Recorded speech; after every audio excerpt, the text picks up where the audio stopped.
Well, everyone, welcome back. This is a new special live here this evening, Sunday, December the 5th at 6 p.m., just a little bit after 6 p.m.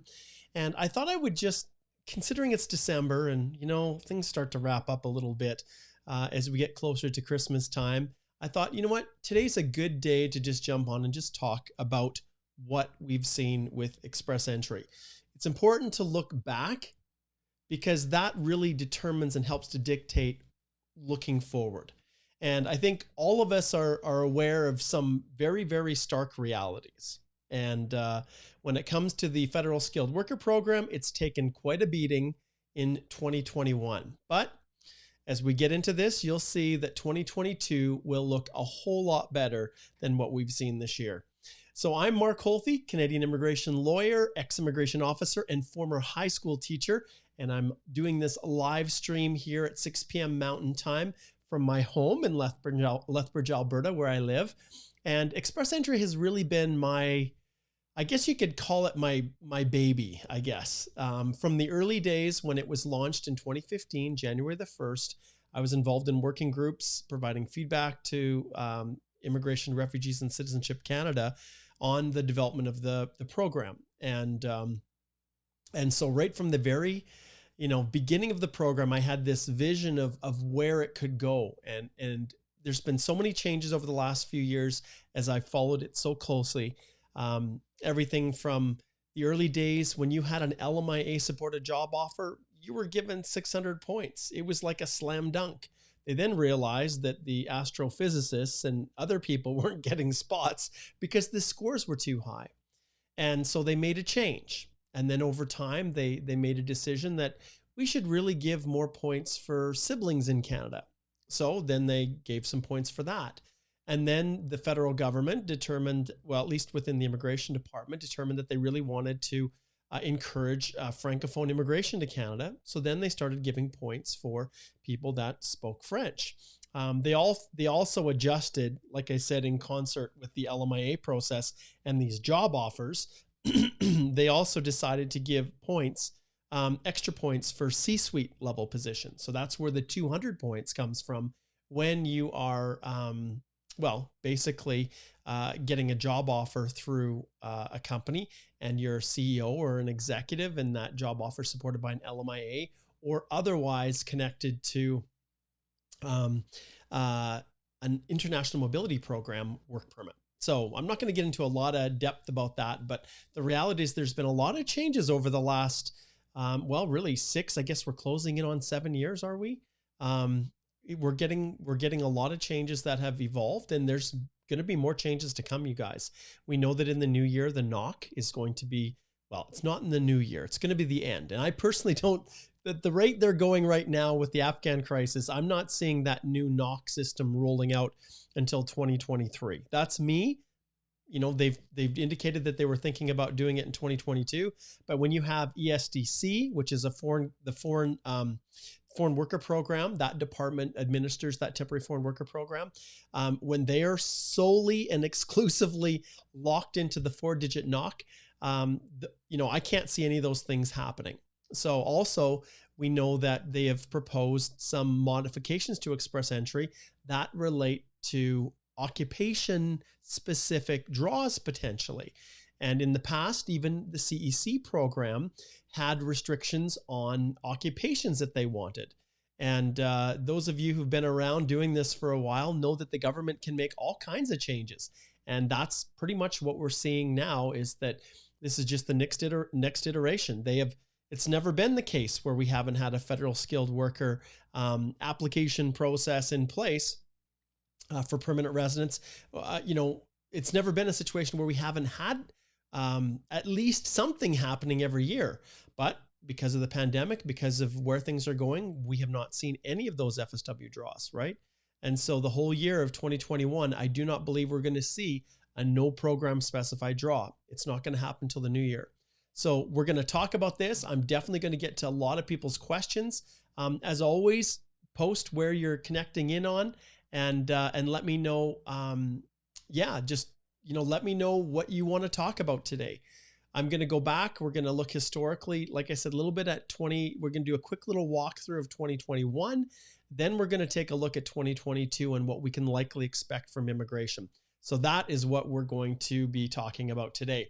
Okay, let's see who's connecting in here. We've got Gina and we've got Spemmer here. That's awesome. That's a freaky cat. Anna, it's first time catching you online. That's great. Welcome. So Anna, looks like Mexico is where you're tuning in from. And then we've got a Mark here as well. I'm doing very, very great. Thank you. We've got Mr. Fox here. Hello from Nova Scotia. And let's see who else we have here. Rajesh asking the question, when can we have the next CEC? And that will also be something that we're going to talk about. And yes, so hello, Mark Charles here. Hope you're doing well. You bet. Great to have you. All right. Okay, let's see. Oh, look at this. We've got Veda. Veda says, Reshmi from India. Okay, looking forward to attending your live Facebook classes today. I purchased your course. Please tell me what Indian time is it? Okay, so okay, what Veda's talking about here, or Reshmi, is talking about my Express Entry step-by-step course, which actually starts tomorrow at 5 p.m. Mountain Time. And so let me just flip this open, and it's pretty simple to calculate. I'll share my screen with you guys, and we'll just dive back. So basically, with the course, when you register for it, and the master class starts tomorrow, we'll open this up, and I'll just dive right in here, and we'll just select the most recent course here, and you can see right here. I think it should have it listed here. Yes. So India time, it is 9:30 p.m. in New Delhi. So. So that's what time it starts. So those of you who would like to connect in and join us tomorrow, we've got a small group for obvious reasons, you guys. When there haven't been any CEC draws or FSW draws, the number of people that are in the course is not nearly as high as it used to be when the rounds of invitations were more than just the PNP. So Veda, I'm looking forward to having you join me. I left a little video for all of those who are connecting in tomorrow to join us. And so I look forward to connecting and seeing you, and make sure you put your best questions out there. And those of you, you can click on the link below, and there's a link to join us. And that masterclass goes the 6th to the 10th. And it is truly that. It is a master class for Express Entry. We cover all of the ins and outs of Express Entry, and then those 1-hour live Q&As are your opportunity to ask me those specific questions that are just not possible in the general questions that we have here. All right, so thank you, Veda. I guess Reshmi, I keep saying Veda because that's the tagline. That's the name that you got with your profile here on YouTube. But yes, Reshmi, I really look forward to you connecting, and we'll see you tomorrow at 5 p.m. Okay. Spemmer says, what do you think about a career as immigration consultant in the future? I'm interested. Well, Spemmer, now the actual requirements to become a consultant mean something. So in the past, you could take a series of evening courses and the bar was extremely low. So we'll say the bar was like right about here. Can we get... It was really easy to become a consultant. It was not difficult at all. And that's why we have over 9,500 consultants now. Kudos to CAPIC. They have done a masterful job in expanding the ranks of the consultants, and they've got a ton of money pouring in from members that they can use for lobbying. They can use for a whole host of things. I sure hope that the new regulator for the consultants that has been supported by our government, my tax dollars are going to support it. I hope that it will accomplish what it's supposed to do. But I do know that the Queen's program, which has been worked on and developed by some really smart people. I know some of my colleagues, immigration lawyers, have been involved in the ethics components, and now it actually means something. Not that it didn't before, but the standards now, the bar is set a lot higher to become an immigration consultant, and I'm a whole lot more confident in the abilities of people going through the Queen's program that they have, that's sponsored by the Queen's Law School. That practitioner course is a whole lot more structured and has a whole lot more substance than some of these other courses and some of that these community colleges have been pumping out, which were pretty sketch, I'll tell you. All right, let's keep moving forward here. Mr. Smash, it's good to see you. Yes, Lori, it's cold up there. And he says he's going through Lethbridge tomorrow. Very cool. That's awesome. It's great to see you guys. Yeah, 6:30 a.m. India. You guys are diehards. I love the fact that you're connected in there. So Mr. Smash, welcome, welcome. And what did you buy on Black Friday? Nothing. I didn't buy a thing. I did not buy a thing. We in my home are minimalists. We like to try to, we like to try to be wise with our money, and we don't spend a lot of money. We try to save, we try to be frugal. And I think my kids maybe picked up a couple things, but I didn't buy anything on Black Friday. So nope, I didn't. And yes, there are good deals to be had on Black Friday, but us and our family, we kind of skated past it and avoided it this year. We're trying to keep things kind of simple. Although back to Lori here, the reality is what we're going to do over Christmas is we're going to head up to Edmonton and go to the West Edmonton Mall and stay in the Fantasyland Hotel. And that is what we're going to do for a couple days. My one son, as many of you know, is down in Chile now. And I'm not sure if I have any pictures of Connor down in Chile. Hopefully he will send some pictures and I'll share it with you guys. He's in Santiago. We're super excited for him serving a mission for our church. But we're going up December around the 20th, and we're going to stay a couple nights up there, Lori. So we'll be up in your neck of the woods. So excellent. Okay, let's get into some questions here. And I know that the questions will often lead directly into what I'm talking about today. And I know many people are interested. They're curious as to what we can expect for Express Entry this year. And Fayaz says, do you think that IRCC will clear the backlog for CC applications by the end of December? When you guys talk about clearing, this is the tricky part. So when it comes to CEC, that backlog is nothing like FSW. When it comes to CEC, I know the government is fully intending to do their very best to clear it by the end of the year, but it's not going to happen. And the reason is it's pretty simple. Let's go back and let's talk about 2020. So at the beginning of 2020, it was, I think December the 24th was the last no program specified draw. So at the end of 2020, they knew that they were behind because of the pandemic. They just shut the borders down. No one was coming in. And then in November, I remember I appeared before the Standing Committee on Immigration.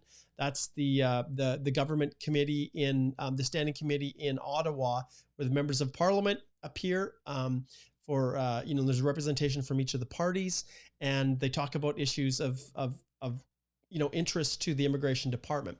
And anyway, so there was a session specifically on the impacts of COVID on immigration. I appeared before the Standing Committee to give my evidence and to give my thoughts and my suggestions. And one of the things that came up and has come up in that discussion was the need to start focusing on in Canadian, like the applicants that were actually in Canada.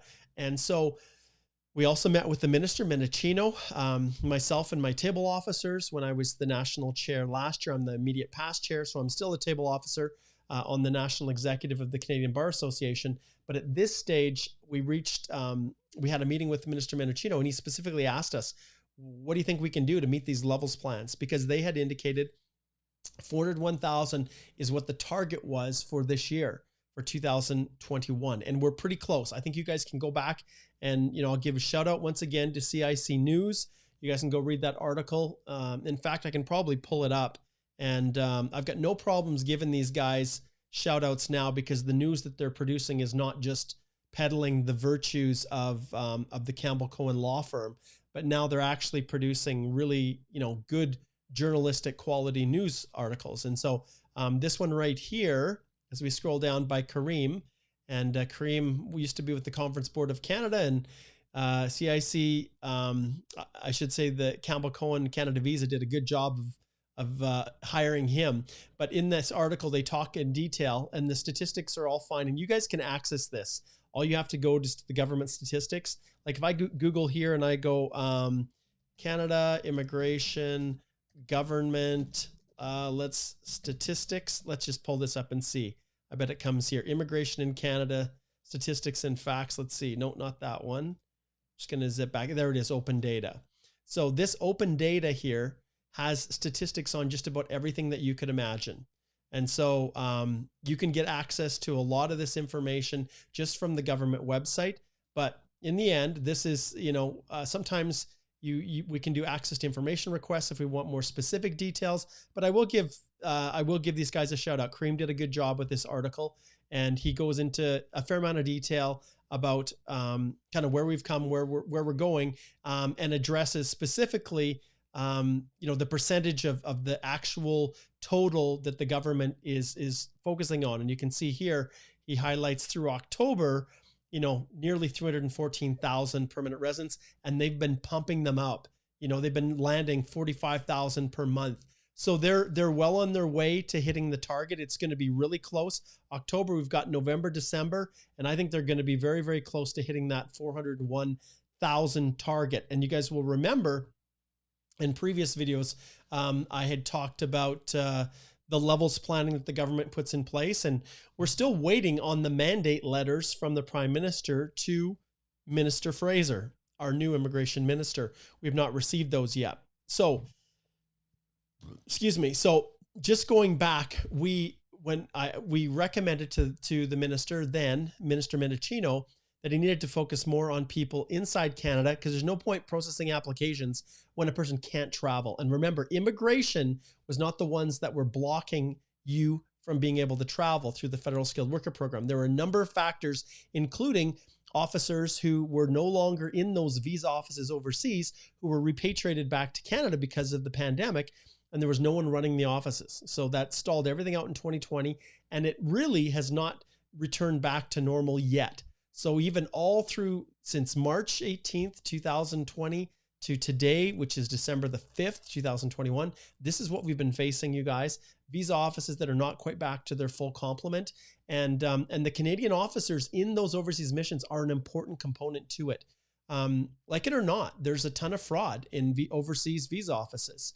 And there's, when you're paying local people, not significantly high wages, there's a huge market for fraud and for corruption and for all those kinds of things. And the Canadian, Canada, if there's corruption or something happening and it's found out that someone is, selling visas or doing crazy things like that, well, that person's terminated and it's dealt with quietly. And if any charges need to be pressed, then they do that, but it's quietly done.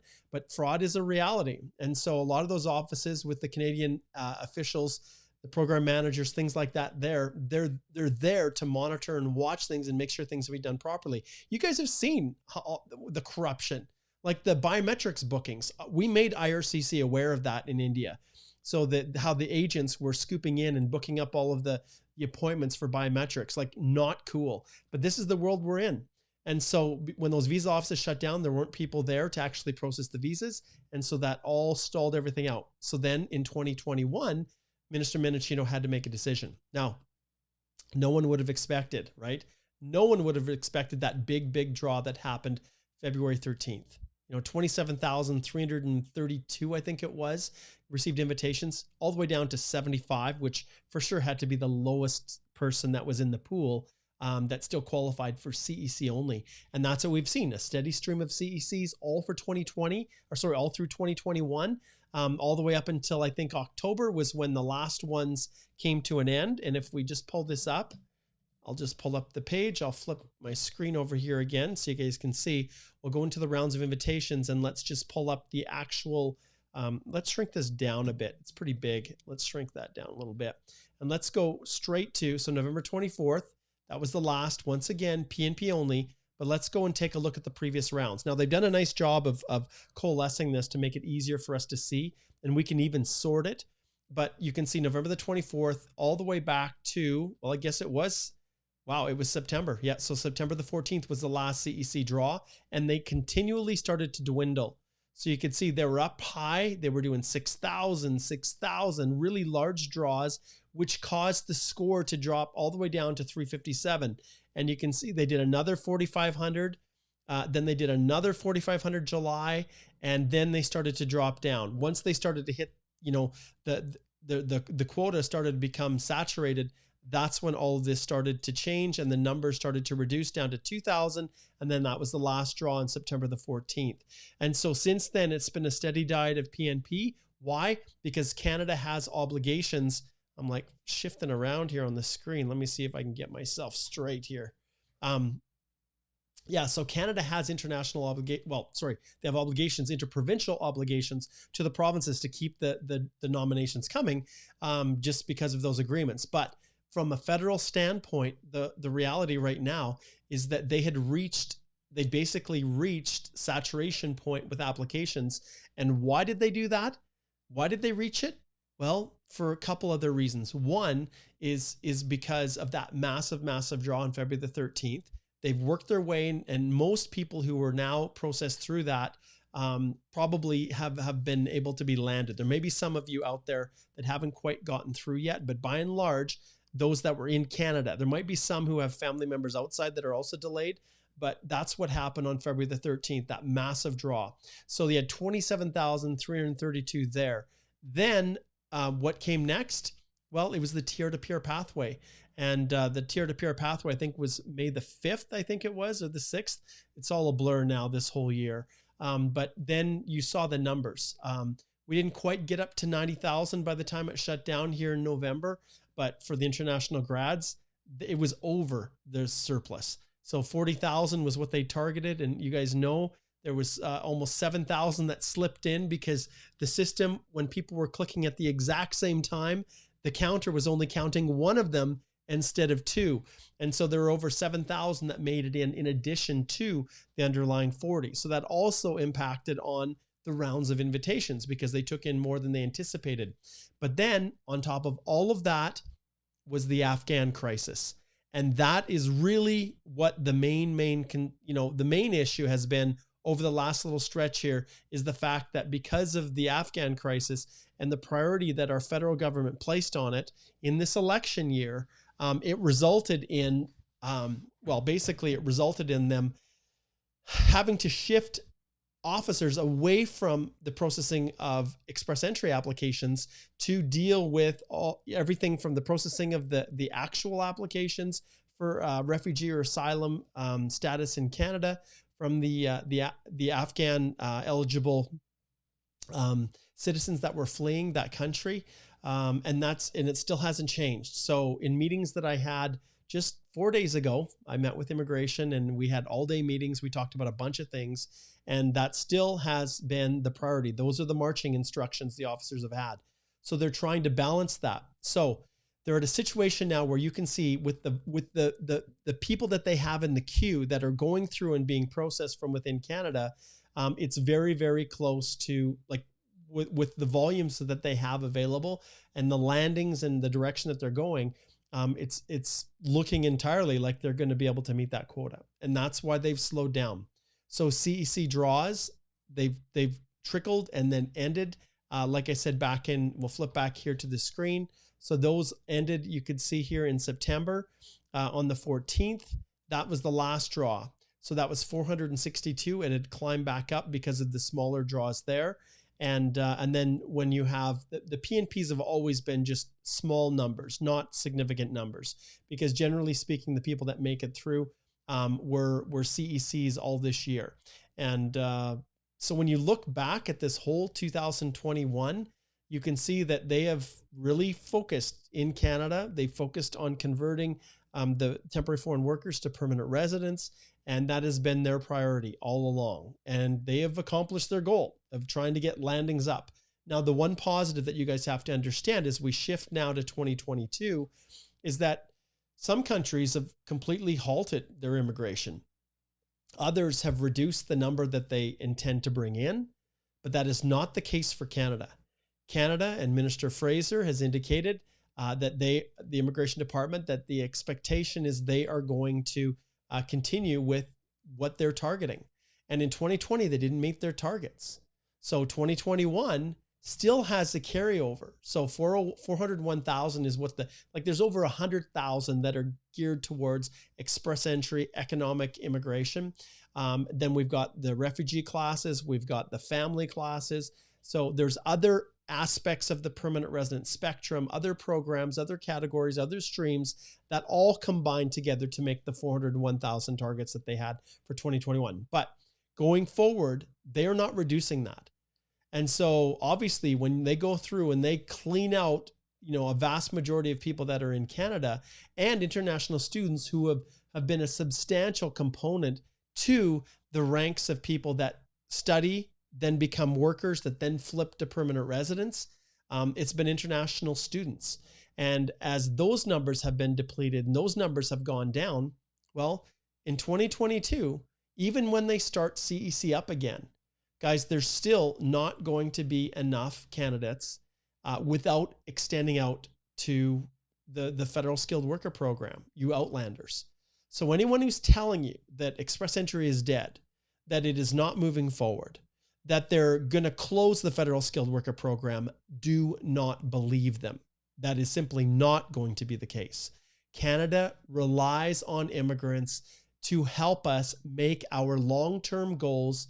And as our aging population gets more into retirement, our baby boomers, that some of you are maybe familiar with that age group. I'm not a boomer, but my parents are boomers. And, the people between me, that are into their 60s now are boomers, and they're all getting ready to retire.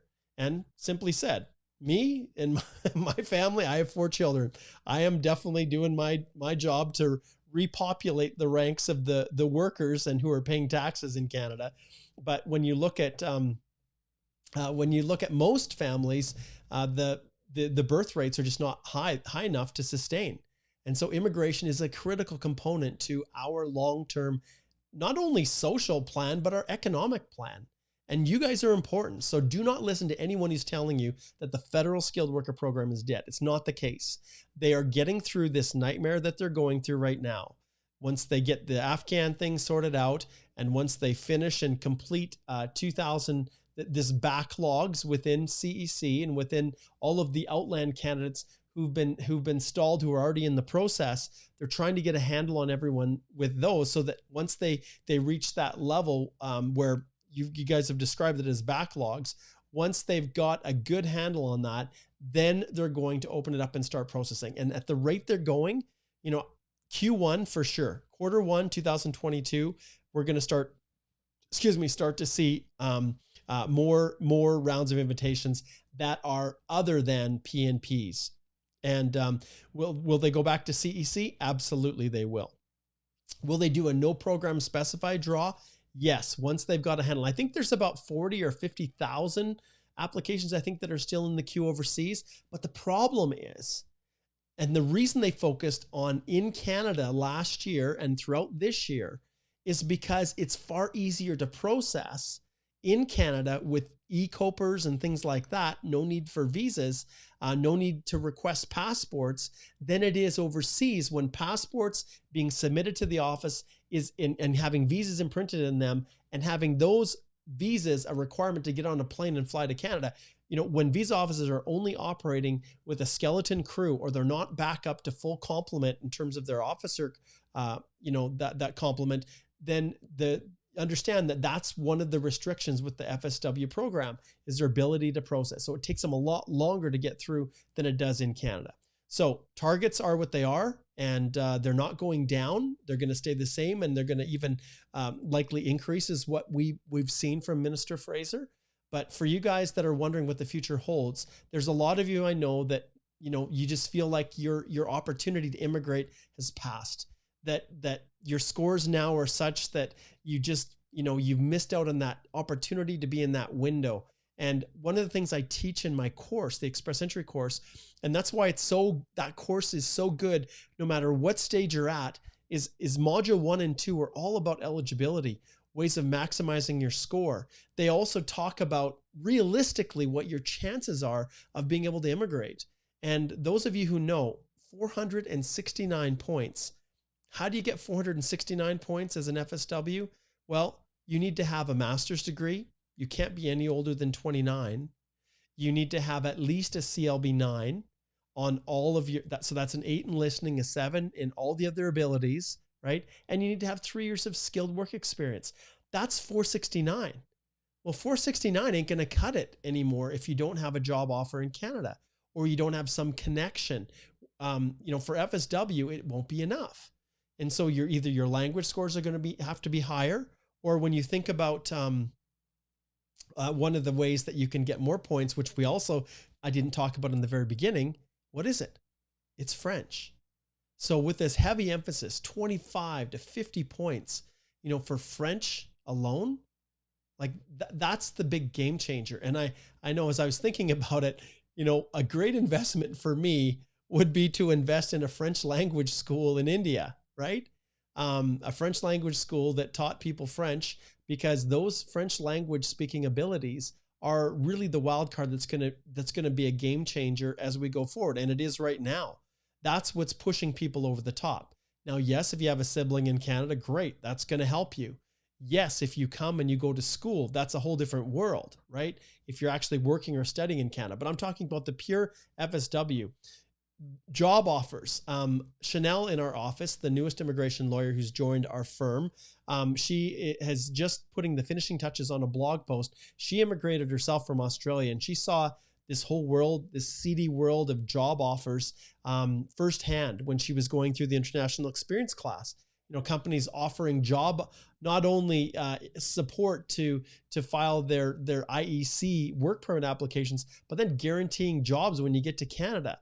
And we see a lot of that and charging exorbitant amounts. And so we're gonna launch that blog post early next week, and I'm gonna bring her on and we're gonna talk about her experience. But you guys have to be really careful with the job offers, really careful. I have consults with them all the time, people that think they have a job offer, but it's just someone looking to scam them. And job offers obviously will give people an extra 50 points, which is massive. So all of those things play a role, and core human capital factors, your age, your language, your work experience, your education, even having really, really high, really strong human capital factors may not be enough for Outlander. So some of you have seen, because of your age, you've turned 30, you've turned 31, you've lost those 10 points. That may very well be the difference. It is true. And my heart goes out to people who were in line, who had high expectations, who every evidence suggested that a round of invitations that they would be high enough. Well, my heart goes out to you, because it's a reality. You may not be able to qualify. And as you look at the rounds of invitations, and actually let's go back here. I want to show you guys another thing, because this is a part of the projections. If you go back here and you look at the actual score distributions, okay? So this was as of November the 22nd, which is a little over a week ago. I guess we're just about closing in on 2 weeks. But when you look at this, you can see this, and this was immediately before this round of invitations right here, where they pulled out 613 people, with the lowest ranked 737, which basically means the person had 137 as human capital points and then 600 for the nomination. So if you go here and you look back and you go to the scores, you can see here, they pulled everyone out of here. So 601 to 1200. And if 737 is it, you can see 613.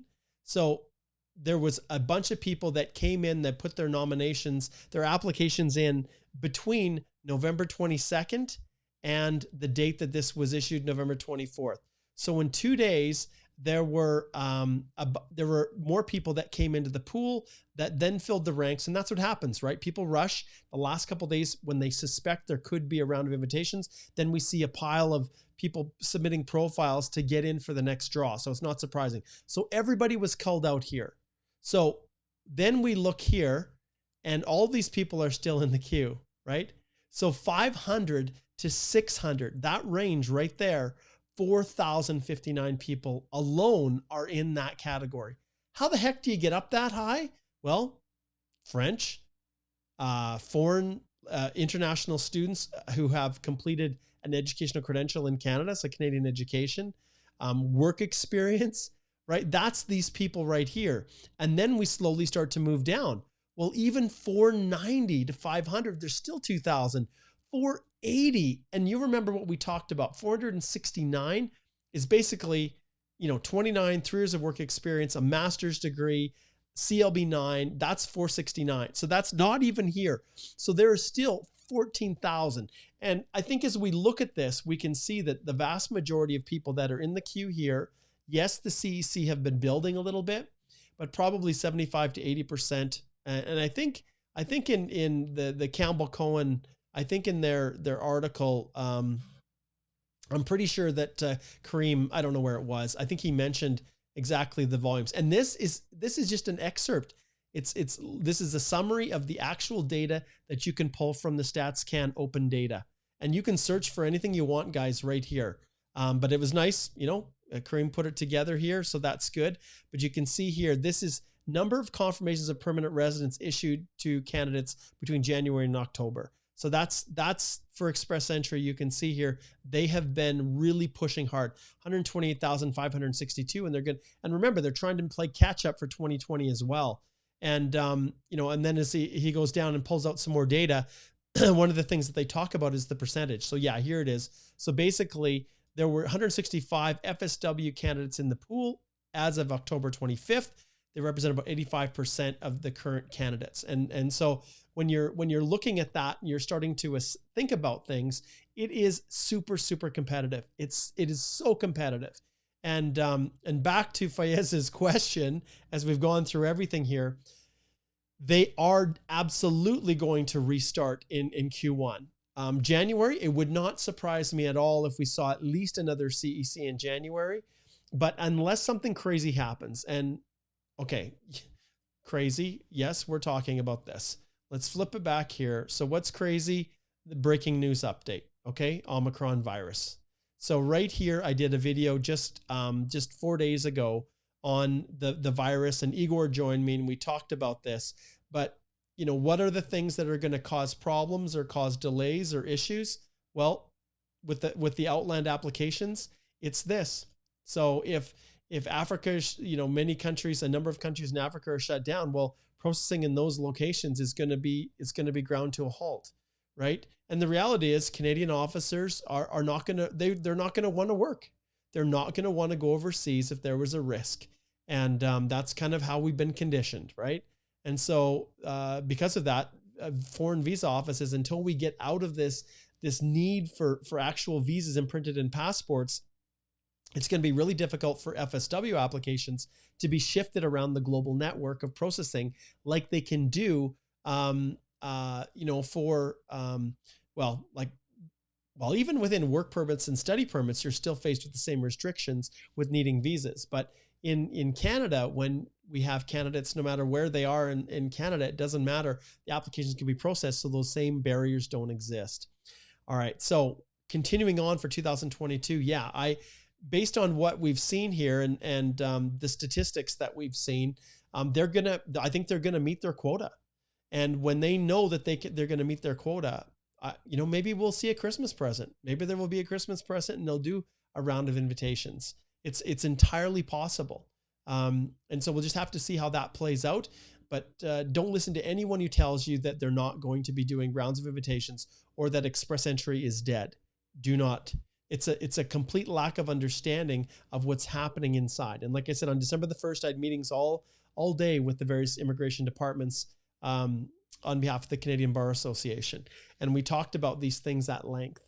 And so, so hang in there. Okay, let's get to some more questions here. I know there's been a ton that have been posted in here. Hopefully these generalities, these things that I'm talking about are beneficial to you. And so I know a lot of people have been posting questions, and we'll try to get through as many as we can. Let's shift over here to Pargeet.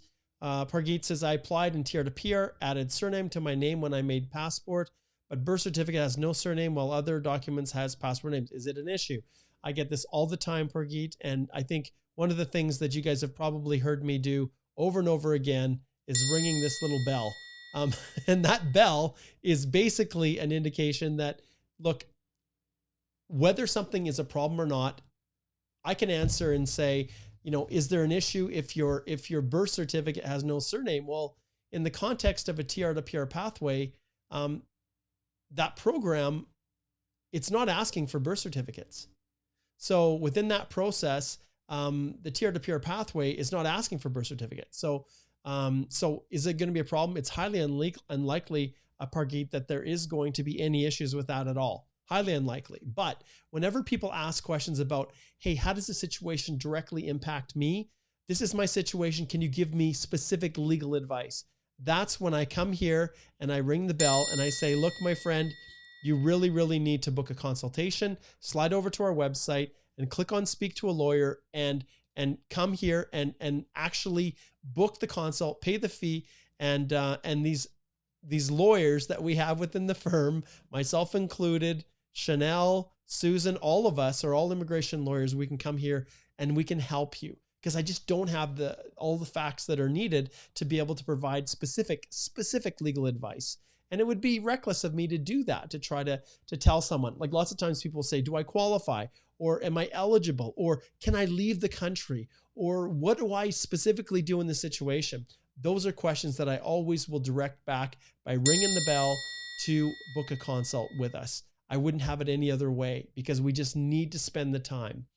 All right. So yeah, so it's unlikely that that's going to be an issue for you. Yeah, but if you're looking for something more concrete, Parjeet, I recommend that you do book a consult. Okay, so we've talked this one. What's your prediction on CRS scores in 2022? Will the score stay high in 2022? Yes, it will. And here's the thing, it will in the beginning. Why? Because of the massive backlog that we have. So let's go back here to here.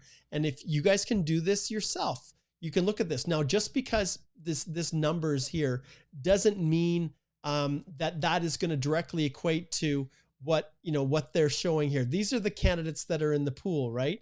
And when we go back as CIC News here has reported, nearly 314 have landed as of October. Okay, this number here, don't just assume that because you see this here and that there's a number of candidates issued here, that it's going to directly result in that number of permanent residents being issued. There's a whole host of problems that comes up, including people doing things improperly in their applications and getting them returned. And my goodness, wow, I don't even know where to start with that, because all day, one of the things I face more than anything is people saying, oh, you don't need to hire a lawyer. Express entry is simple. It's so simple.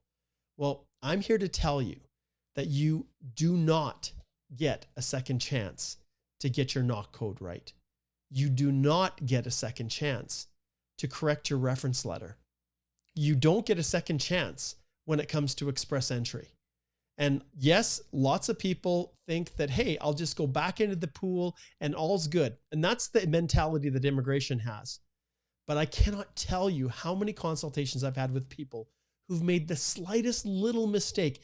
They literally did not even know what they didn't know. It wasn't like, oh, I knew that, but I forgot.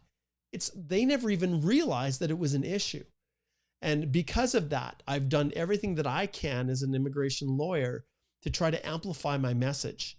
And when it comes to actual applications, there's no way that I can educate people in a series of live Q&As on YouTube. It doesn't work, because there are so many little nuances that can trip people up within the express entry process that it's impossible to try to actually discuss anything in a way that will protect people.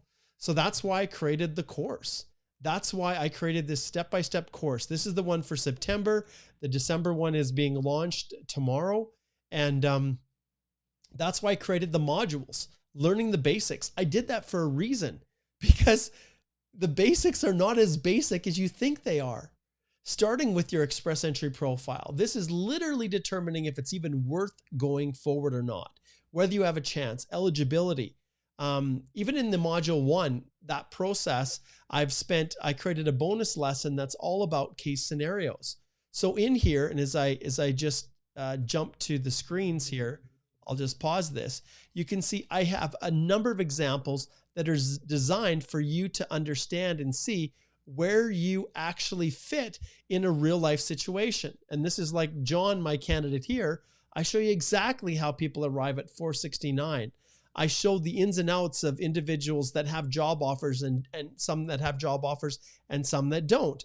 I have the interaction with couples, Nadia and Rajad here, which one is the best really to pursue? And sometimes people don't realize that you may think that one individual applicant is the principal applicant is the best one going forward. But unless you test both, you just never know. And when it comes to the provincial nominee programs, a lot of them do target and look at occupations. So should you have two separate profiles for each spouse in a marital relationship? Like, should you have each of them submitting their own profile? Well, that's something that we talk about in the course, and there may be a good reason to do that. And other times there may not. So those are the things that we talk about. And so in the course, when the question about, will the score stay high? Well, yeah, it's going to stay high. For sure it will. Let's flip back and just look at this, and you guys can do the math. So when you look at this, like I said, when we have, so what is high? Okay, that's the first thing. What does high mean? Well, if you look at the number of candidates that are in the pool, once those, and considering they're probably 75 or 80% are FSW candidates, and you look at the scores, well, these are PNP, these are all flushed out, okay? I guess it's possible to have 600 points if you're not a PNP, if you have, say, 200 points from for a job offer, but generally speaking, these are PNPs. So then look at the scores. So there's 4,000 here. So how many are typically extended invitations? Well, if we go back to the previous rounds, the highest total that we have, I think, is 6,000. Let's see. So let's just go number of invitations issued. Let's just sort it. So we'll sort it here. So, okay, obviously the 27,332 is one, but you can say they did 6,000. That was as high as they did in a non-crazy world. So if we operate from that standpoint and we go back here to the rounds of invitations and we look at the quotas, so all of these would be drawn. So there's 500, even if they did 6,000, okay? So let's say they did 6,000, it would be somewhere above 490 if they did a no program specified draw. So once they do that one, then the question is, once people see that the FSW is actually happening again, how many new people are going to be piling into the pool? Because that will also play a role. And some people out there are paying attention to how important French language ability is. And they have been not just sitting back doing nothing, but they registered in a French language course. They've been studying for the past year and a half French to increase their French language speaking abilities. And what's waiting for them? Well, if we go back here and we just pull up the EE criteria, we'll pull that up. And let's just jump into here. Actually, I better do it here. Express entry, CRS criteria. That'll give me the one I'm looking for right here. So when you go in here and then we shift all the way down to the bonus points at the bottom. Let's flip down here. So here's the bonus points. You guys can see with French, 25 and up to 50 points that are available. So anyone that has French language ability is going to get a massive, massive bonus, even more so than coming and studying in Canada. And unless you have an arranged offer of employment that's at a 0-0 knock level, a C-suite position, CEO, CFO, then most job offers even then are at 50. So those are the factors that, that people have to take into consideration when they're looking at this. So 400, if there's one tomorrow, it's going to be over 490 points. So then how many new ones are coming in? We're not sure. But if these are all flushed out, and let's say no new candidates go in there, and we look at 480, well, there's still 5,000 and probably leftovers from here, right? And there may even be individuals that are PNPs who have the 600 nomination that are, 600 CRS points because of their nomination are also going to be added to the mix. So I think it's unlikely for us to see when we go back to the actual previous rounds, and then we go back and we sort this again, I think it's really unlikely for us to see another major 27,000. That was like a one-time thing to deal with the massive drop in landings from 2020. So if they do, I see it more closer to 6,000. And if that's the case, like we've looked at here, then the scores are going to be in the high 490s for sure. And even the next draw is still going to be over 480. All right. Okay. Good question.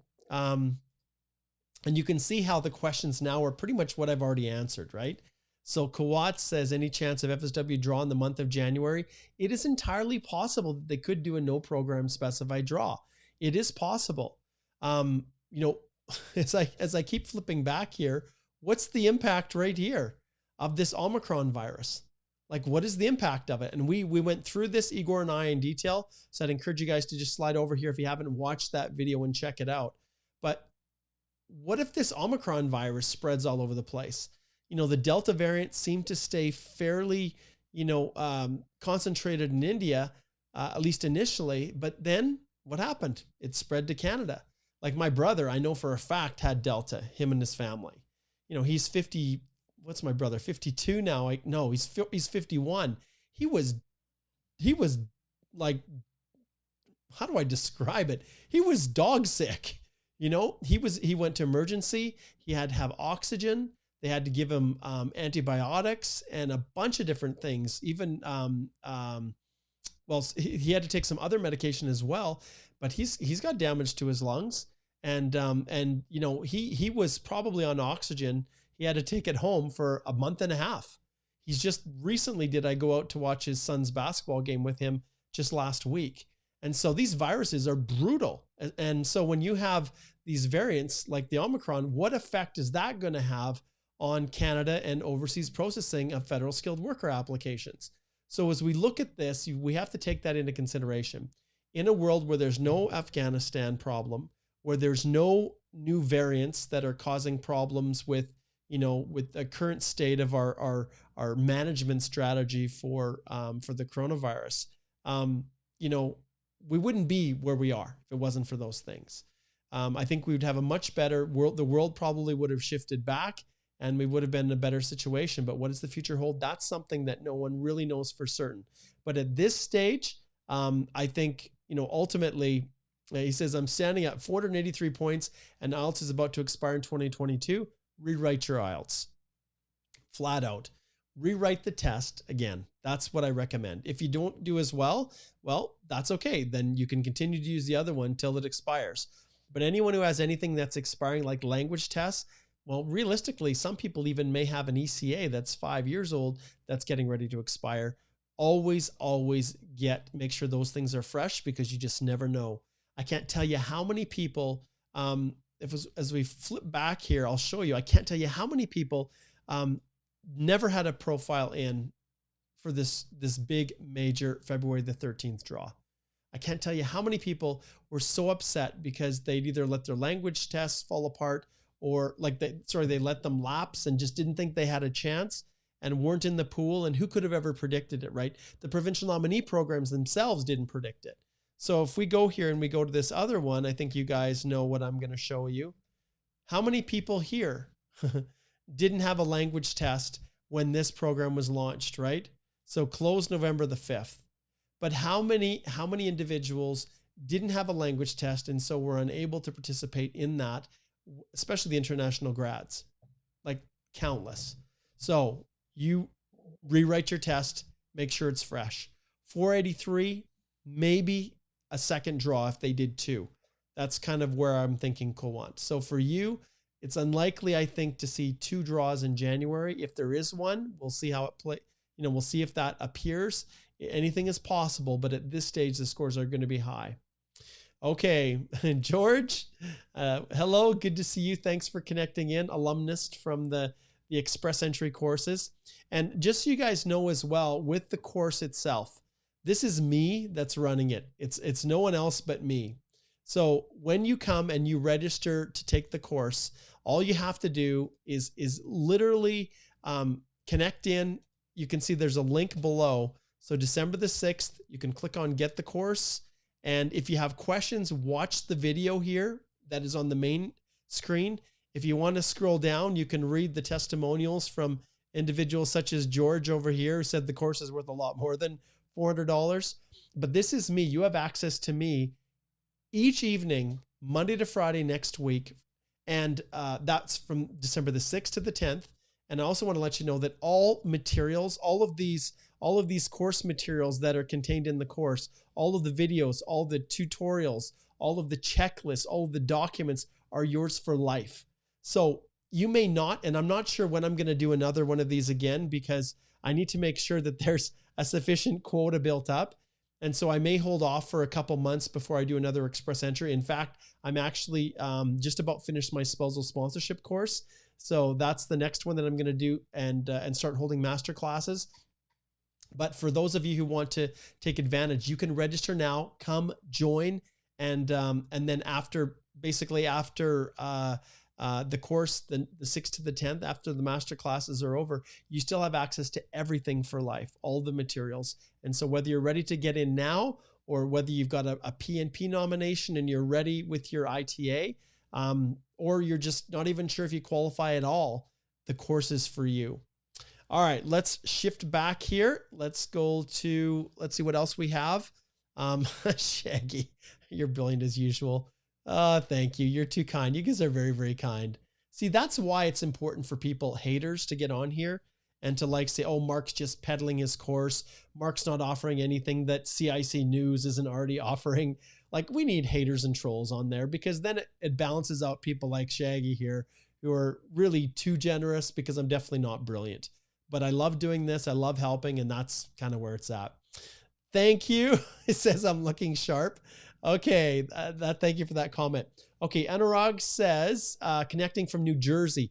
Hopefully this time it is more than we honestly do not know. Kidding, of course. Yes, and that's a reality. So we do have a better understanding. We know that the government wants to return to this, and we now have a clear picture, at least of the mindset. And I can, there's lots of things, guys, I'll tell you, that when I attend those meetings with immigration, often the information that's shared is not meant for me to then share. It's purely to keep us informed of where things are going, but it's not meant for us to share to the general public. So there are things that I can share, and there are things that I can't share. But trust me, the advice that I give and the direction that I give, I hope you can read through the lines when I'm talking, and I hope you have the ability to understand when I'm not coming out right, coming right out and saying things. Hopefully you can understand the overall meaning and what I'm trying to get across. Okay, so thank you. Okay, Linnell is over in Kuwait. Welcome, welcome. Let's see who else we have here. Kishan is over in Toronto and Vancouver. We've got Ladi Singh, and we've got Hawa from Brampton. Hello, it's good to see you. Harini is from Montreal. Hello, Harini. Good to see you. Vanessa's down in Texas, Austin and Houston. I've got a very, very good friend down there that is a U.S. immigration attorney, Nicole Easer. And she's a fantastic attorney, and we work collaboratively on a lot of our large corporate immigration files that we manage. Okay. Yep. So there's, and this Facebook user, I know you're watching on the Express Entry Law private Facebook group. You guys get over there and you watch out and you look for Chanel. And so I think those of you who know that Chanel has joined our firm, and you can read her bio and check out the areas of expertise. Express Entry is #1 for a reason for her, because she came through the process herself. And so you can book a consult with her. Chanel is just a little bit more junior than the rest of us. She's a newer, younger lawyer to our firm, but she's fully versed in immigration because she went through it herself not long ago, including Express Entry. So she's got lots of great insight, and yeah. And so she's going to be going over to the Express Entry Law Group, where this Facebook user is, and she'll be kind of jumping in there and moderating and trying to get some more things moving. The group is so massive, and Facebook, they're just awful. So even when we try to post our own videos in there, it often doesn't even get on people's feeds. And so I've become quite disillusioned with the Express Entry Law private Facebook group, but it still is full of helpful advice and direction. There's over 126,000 people in there. So head on over there, and yeah, so it's great to have people connecting in. And that's why it says Facebook user. Excuse me, just because in the private groups, they don't allow my streaming software here, Ecamm, to see people's actual profiles. Okay, we've got Megas over in Toronto, and Parjeet is in Halifax. That's great. Yaroslavna is Yeah, it's in Winnipeg, which is my alma mater, the University of Manitoba. That's where I went to law school. Yeah. Okay. Yes, Orlando. You should ask the new minister of IRCC when they're going to print all PR cards delayed and backlogged since June. Yes, Orlando, this is a huge issue, and it's not a matter of us asking. Trust me, we have already brought it up. It's that, and I can tell you guys that in most cases, everything that you're asking here, and you're saying, hey, Mark, we should do this. This is a problem. I can almost guarantee that invariably it's something we've already brought up with immigration. I have monthly calls with them, well, they're Teams meetings where we have questions we pose and then they answer them.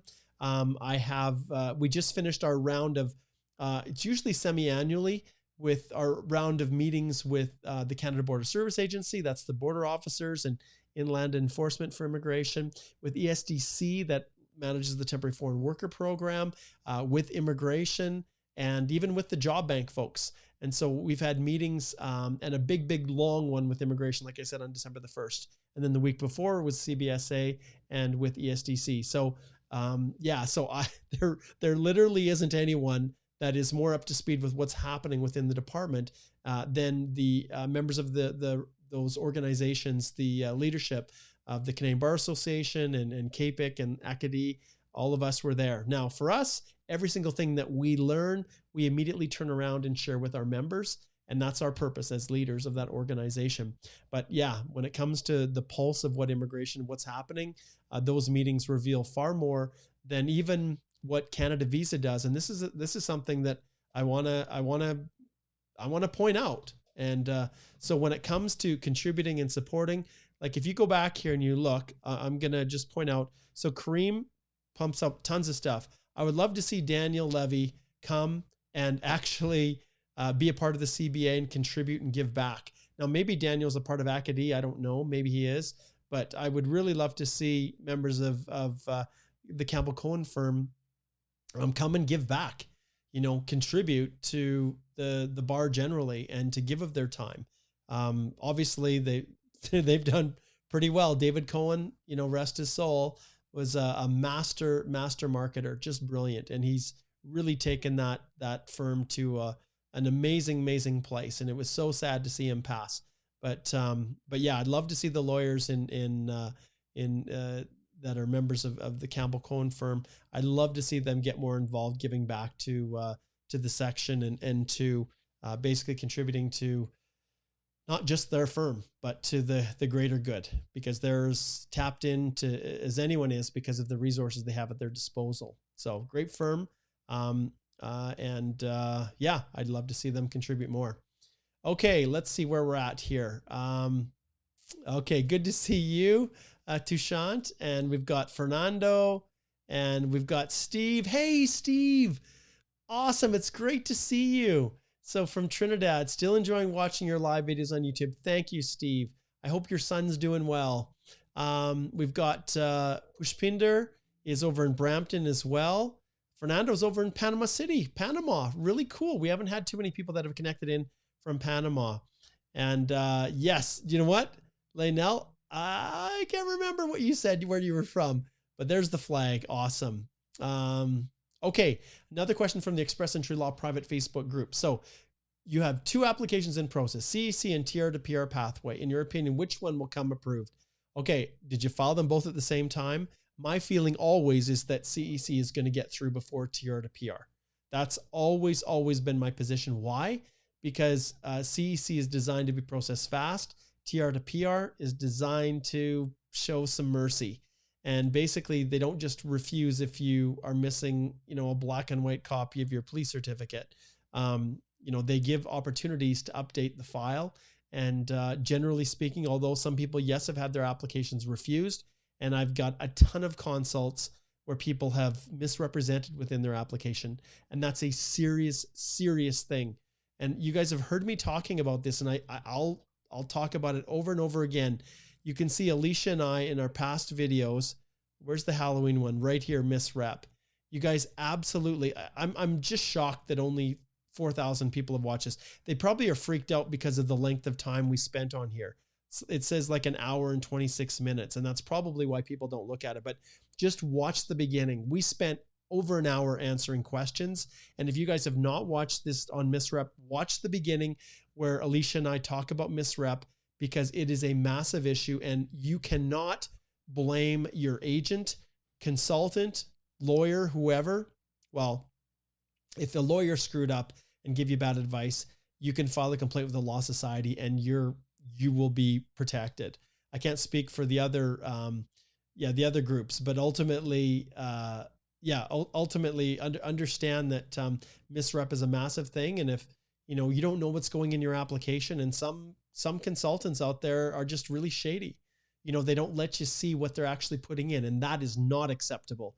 You should know every letter, every word, every answer of every part of the whole process, express entry or otherwise. You should have been given a chance to see it and approve it before it goes in. And if you do not trust them, fire them, request your money back. Just very, very clearly set forth expectations at the beginning of any representation. And I'll be honest, we do not file applications in the way that I used to. Why? Because it's just so volatile. I can't trust not working directly with you. I can't trust a middle person, someone that I've trained even to care as much about your application as you do. And no one cares about your application more than you do. So when we go back here, if you go back up to the top, you can see our approach. And then right here, you can see our collaborative review approach. And so when we are assisting clients with the applications, we support you in filing through your own portals. And we put all of our efforts, the lawyer directly working with you to make sure that the information is correct. And really, there should be no need for us to be managing or babysitting your file after the fact. Sure, if you need a little extra help after, then we just bill on 6-minute increments of time, only how much you need. And that's why I've transformed my whole firm to more of a collaborative review model for individual clients. All right. Okay, let's keep zipping through here. We've got a Facebook user. I wish I could see who this is. The masterclass is amazing. Thank you. I really, really appreciate it. And you guys, all you have to do to access that is just click on the link in the description, and it'll take you right here. And then you can register right now and click and join it. And all you have to do is go here and you can see the course is $347 US. And that is literally 5 sessions every evening with me, answering your questions, all of the questions that you have. And included with that is the whole course itself, which is, if we open up here, I've showed you, it's over 50 lessons. So if I go in here, go back to my library and just zip down here and view the course, you'll see here that there are over 56 complete lessons that cover every aspect of the whole express entry process. And module 6 is a master. It's all about mastering your documents. And there's a section for everything, including passports. And you can see there's always specific instructions and directions there, but there's also sample documents. And you can see just on passports alone, I spend 6 minutes teaching you everything that I know about the process so that you're prepared to make sure that you are making the correct decisions. My favorite part of this whole module 6 is the records of employment, because in here, not only is the video itself 23 minutes long to make sure that you've got everything from your proper NOC code, but we've got hours of work tools. We've got records of employment checklists, which I'll just click on this and open it up and I'll just show you. This is a resource that we provide to our clients and the people who take the class and take the course, that they can share with their employer to make sure that the reference letter is done properly. Yes, we have sample, employment reference letters, but I want to tell you guys something. All over the internet, you guys have seen sample documents, right? And there's not a lot of sources where they have sample reference letters, or sample letters of explanation. And I can tell you, I don't post that stuff because I was a former officer, all right? And I can tell you, when it comes to processing applications, when you are looking at 10 applications and 3 or 4 of them have the identical looking formatted letters, what's the natural inclination? you're going to think, what's going on here? How does an employer in India have the same reference letter as this employer in Brampton, Ontario? And officers ask questions. And so the samples that I give are there to guide you and direct you, but there are specific instructions on why you need to make sure that the reference letters are not just copied off of some template. We've got a knock selection tool, which helps people to make sure 100% that their knock code is the proper one. And within that, it gives them a template that they can put into their letter of explanation to explain directly to immigration exactly how every duty in their letter matches up with the knock. And like I said, I don't anticipate this knock changing. I don't, you guys. All of 2022, I would be extremely surprised if they actually rolled it out to the point where it was being utilized by IRCC for express entry until closer to 2023. That's my view on that. Okay. So thank you, Facebook user, for the shout out. Go down there, you guys. I'd love for you to join me. And remember, access is everything for life. There we go. Kuwait. So that is the flag, 4:10 a.m. You guys are awesome. I don't think, guys, right now, I don't think there's going to be another TR to PR pathway for international graduates. I just don't see it. What I do see is that there could be something. There was a hints from Minister Mendicino, about possibly creating pathways for refugees to transition. And so, but there was no mention in there. They always obviously are looking at a lot of different things, but I don't anticipate another TR to PR pathway. I don't. And Joban asks the same thing. TR to PR pathways are back. Okay. Marky B. Awesome. I love that. Okay. Just finished my biometric for my PR application in Canada. I just want to know, how long would it take for the results to come out? That is a good question. When the biometrics are completed, it's usually pretty instantaneous. It's not like someone has to approve anything. The information is uploaded electronically, and it really should not take too long for those results. Ultimately, everything is bogged down. Yes, it has within immigration, but I wouldn't expect it. Like if you're waiting for more than a month for it to show up, and sometimes in fairness, it doesn't. Sometimes it, for whatever reason, the system doesn't show that it's done. But no, if you've been there and it's been completed properly, it's electronically transmitted. Okay, Deval says, also from Edmonton. That's great. So yeah, just a couple weeks, I'm taking the fam up there to the West Edmonton Mall. It's going to be fun. Applied for TR to PR essential worker, non-healthcare. Showed my work experience while studying. It will be an issue. My friend, there's no problems. And this is, I remember I had one of the clients, he had retained one of the other law firms in Ontario, one that you guys probably would know because they market and advertise as much as Canada Visas does. But one of the lawyers there refused to accept the fact that a person could claim work experience for TR to PR while they were in school. They just, and then even when I told the client, and I always love it when people book a consultation with me when they've already paid money and hired another representative, but it happens all the time. And so you showed your work experience while studying. It's not an issue for the TR to PR pathway. And in fact, it was designed to allow international students, even before they graduated, to potentially be able to go through the TR to PR pathway as an essential worker. And so as long as you had the 1,560 hours and you could show that it was accumulated, you'd accumulated it over 1 year of work. Now, it could have been part-time. Well, it should have been part-time, but over a 3-year period, at least a 1 year, 1,560 hours, then there's no issues with that. Okay. Gina, good to see you over in rainy, overcast Vancouver. It sure is beautiful in the summer, but I'll tell you, I love the sun here in Lethbridge. Okay. Hyan, good to see you. Let's see here. Oh, Yaroslavna says, I'm in a first cohort of the program at Queen's. Awesome. That's great. Good for you. You are getting a good education. So big shout out to you. I'll give you a little, let's see here. I've got something for you right here. I'll give you a little applause. That's awesome. Okay. And if I skip through your question, it's probably because I've already answered it for someone else. Yeah.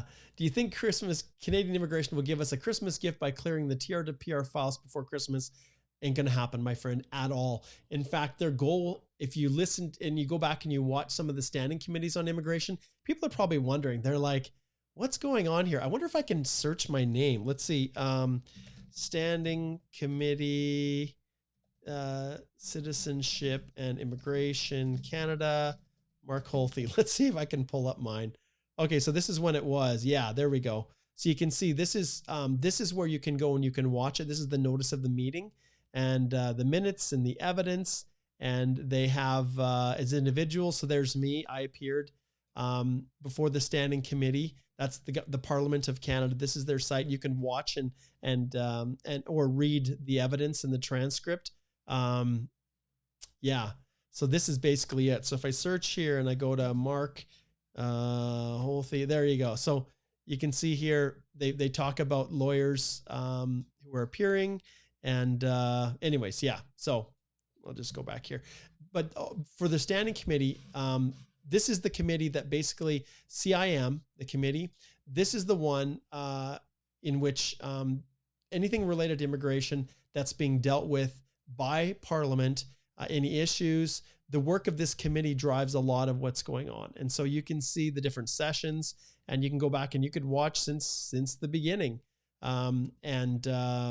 You know, they cover a lot of different reports, meetings, studies, activities, and you can, these are basically this is who's within that, members of the opposition parties, the Bloc, the Conservatives, and then Salma, she's the chair, and you can see all the different members, but these are all members of Parliament. And yeah, so anyways, this is the committee. That's the work of the Standing Committee on Citizenship and Immigration. So you guys should go check that out. But yeah, as far as a Christmas gift, in one of those standing committees, the immigration officers were requested to come in and report on the TR to PR pathway. And one of the things that they indicated is that they were hoping to process half of them by the end of the year. Well, the reality is, and what's half? Well, probably around 45, maybe 50,000. But the reality is, with the Afghan crisis, it's thrown everything upside down. So no, I don't think there's any world where the TR to PR is going to get processed by Christmas. So I wish that was the case. Wouldn't it be awesome? But very, very unlikely. Okay, Sabia is in Saskatoon. Great to see you. Thassur is here as well. 6:45 a.m. here in Sri Lanka. You guys are awesome. Like this is the part that I absolutely love the most. I can't tell you guys how much I love this. So if I flip over here, the Surah, you can see same thing. If you click on the link and go to the course, and then the course registration page, and you scroll down, I think I have you here too, Thassur, still. We talk about this, yeah. And some people are like, man, those guys are just plants, and Mark's just paying them money. No, they're awesome people that have been here to support throughout the whole thing. So big shout out to you, my friend. Thank you so much for tuning in. Okay, thank you. Shout out back to you, Sabia. I appreciate that. Okay, Sazzy says, I just got PR under CEC in Ontario. Can I relocate to Quebec? Did you hear that? Book a consult. The reality is there's a number of factors that play there. And ultimately, Canada, under the Charter of Rights and Freedoms, the Charter allows for freedom of mobility. It is one of the protected grounds, so that you're not barred from living wherever you want in the country. But the key is that you have to demonstrate at the time of landing that you have an intention to reside outside the province of Quebec. Why? Because Quebec has their own gig. They have their own deal and their own immigration process. So Sazi, I can never tell you, yeah, now you can just go move to Quebec. The Charter allows for freedom of mobility, but you definitely want to make sure that you've fully completed your landing process. You are a full permanent resident of Canada. And when that happens, you can choose to do whatever you want. Those of you who've been nominated by a province, I will never, ever counsel you guys to leave that province unless you have truly given everything you can to make yourself a home there. Those provinces have very few spots, and especially the non-major ones like the Maritime provinces or Saskatchewan or Manitoba or even Alberta for that matter. Those spots are precious. And when they have faith in you, it would break my heart to see someone just using a province and then fully intending to go to Quebec or Ontario or wherever. So keep that in mind. Huh. Scoop with Nikki says, I'm a business consultant thinking of applying for Express Entry, but I'm afraid my application will get lost in the backlog. They don't get lost, guys. They don't. They're in the system. They're tracked. It's impossible for them to get lost. But what happens is there's delays for a variety of reasons, all the ones that I've spoken about. Okay. Okay. Dan's got a question here. Dan says, hey, very thankful for all your videos, but for many foreign people in Canada, accessing reliable immigrant services at an affordable cost is not possible. Can you recommend any resource for that? My course. Like, and understand, like when it comes to reliable advice that's affordable, you get what you pay for.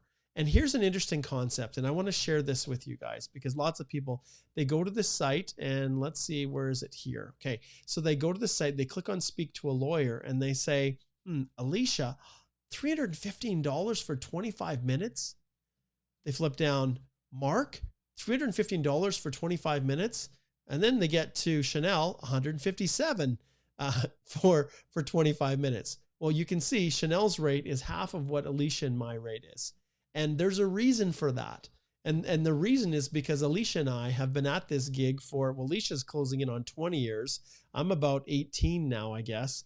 But in that 25 minutes, because of the experience that we've gained over those years, you know, there's very, very few things that surprise me in a consultation.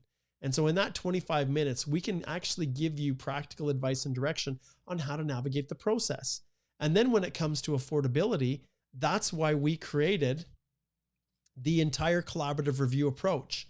So when we click on this and you go to the collaborative review approach, that's why we did it, you know, and we created this approach so that clients could do their work, do their part, and we could do ours, and the client could help to offset and reduce the costs by following the guides, the DIY courses that we have, and then allowing us to collaboratively review what they have done to make sure when it goes out that everything is correct. And that's the transition. That's why it's different, Dan. So I encourage you to go check it out, book a consult, and then see. But boy, when it comes to affordable, please, please do not be deceived. You get exactly what you pay for. And also as a way to try to make my services accessible, that's why I created the course, right? Because when it comes to people who are connecting in and registering for the course, that $347 grants them basically 5 hours of access to me on top of, when it comes to the actual course itself, on top of everything that's in here, all the videos, all of the sample documents, the tutorials, everything in here. And like I said, there is over 56 lessons. And I'm just about ready to launch the spousal course. All of that was designed to make things more affordable for the average person, because then you share collectively. So if I have 10 or 15 people, well, with the TR to PR pathway, I think I had 350 or 400 people going through all at the same time. The reality is everybody shares and learns together. And then I'm there to really put the glue on everything else to make that puzzle all fit together. So that's what it's about, Dan. But yeah, no, you get exactly what you pay for. Excuse me. Gina says, could I apply for a bridging open work permit a month before my work permit expires on, okay, hoping my peer would finalize soon. Gina, I have to direct you back here and encourage you to book a consultation, because I'm not exactly sure what you're asking, and I never want to put people in a situation where I'm giving them advice without all of the facts. So I recommend that you book a consult, Gina, and then we can take a look and make sure that you're, that everything is set up. Garbage, yes, it is sluggish. It is really sluggish. I wish I could make it fast, my friend. I wish I could.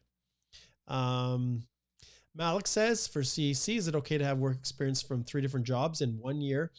Or is it necessary to have just one job? I've had 3 jobs in my first year of work, 2 in NOC B and current in NOC A. So Malik, this is what we cover in the course. And I strongly, strongly encourage you to register for it. Click on the link and register. And the course, all of the instructions, the tutorials, everything, we cover this in detail in a number of different ways. what it comes down to is the requirements, the basic requirements of the Federal Skilled Worker Program. The basic requirements of the CEC. So when it comes to CEC, all of your experience doesn't have to be in the same NOC code, not like the federal, well, for meeting the federal skilled worker eligibility, that 1 year minimum has to be in the same NOC. It has to be continuous. But when it comes for CEC, it doesn't apply as long as it's above as long as it's above a B, A, or O. As long as it's in one of those categories, you can pull work experience from a number of different jobs. So it's entirely possible, but it gets messy, Malik. And that's why we have the hours of work calculator. That's why we have the NOC selection tool.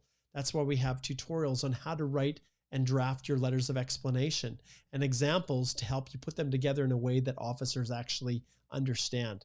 So I strongly encourage you to subscribe to the course. So we talked about that one already. Abhavanda. When is there a possibility of CEC Express Entry getting resumed? Ultimately, for sure in the beginning Q1 of next year, but I think it's going to happen more at the beginning stages in January than it is later. Okay. Same thing Ahmed says, do you think the international graduate stream will be finished this year? Nope. I do not think it will at all. Let's see. George says, hi, Mark, thanks for your words last time. Since they're close to hitting the 400K goal, I'm afraid they would leave CEC Inlands from 2021 till 2023, like what happened to FSW. Mine is from March 2021. No, George, I do not see that happening, my friend. I don't.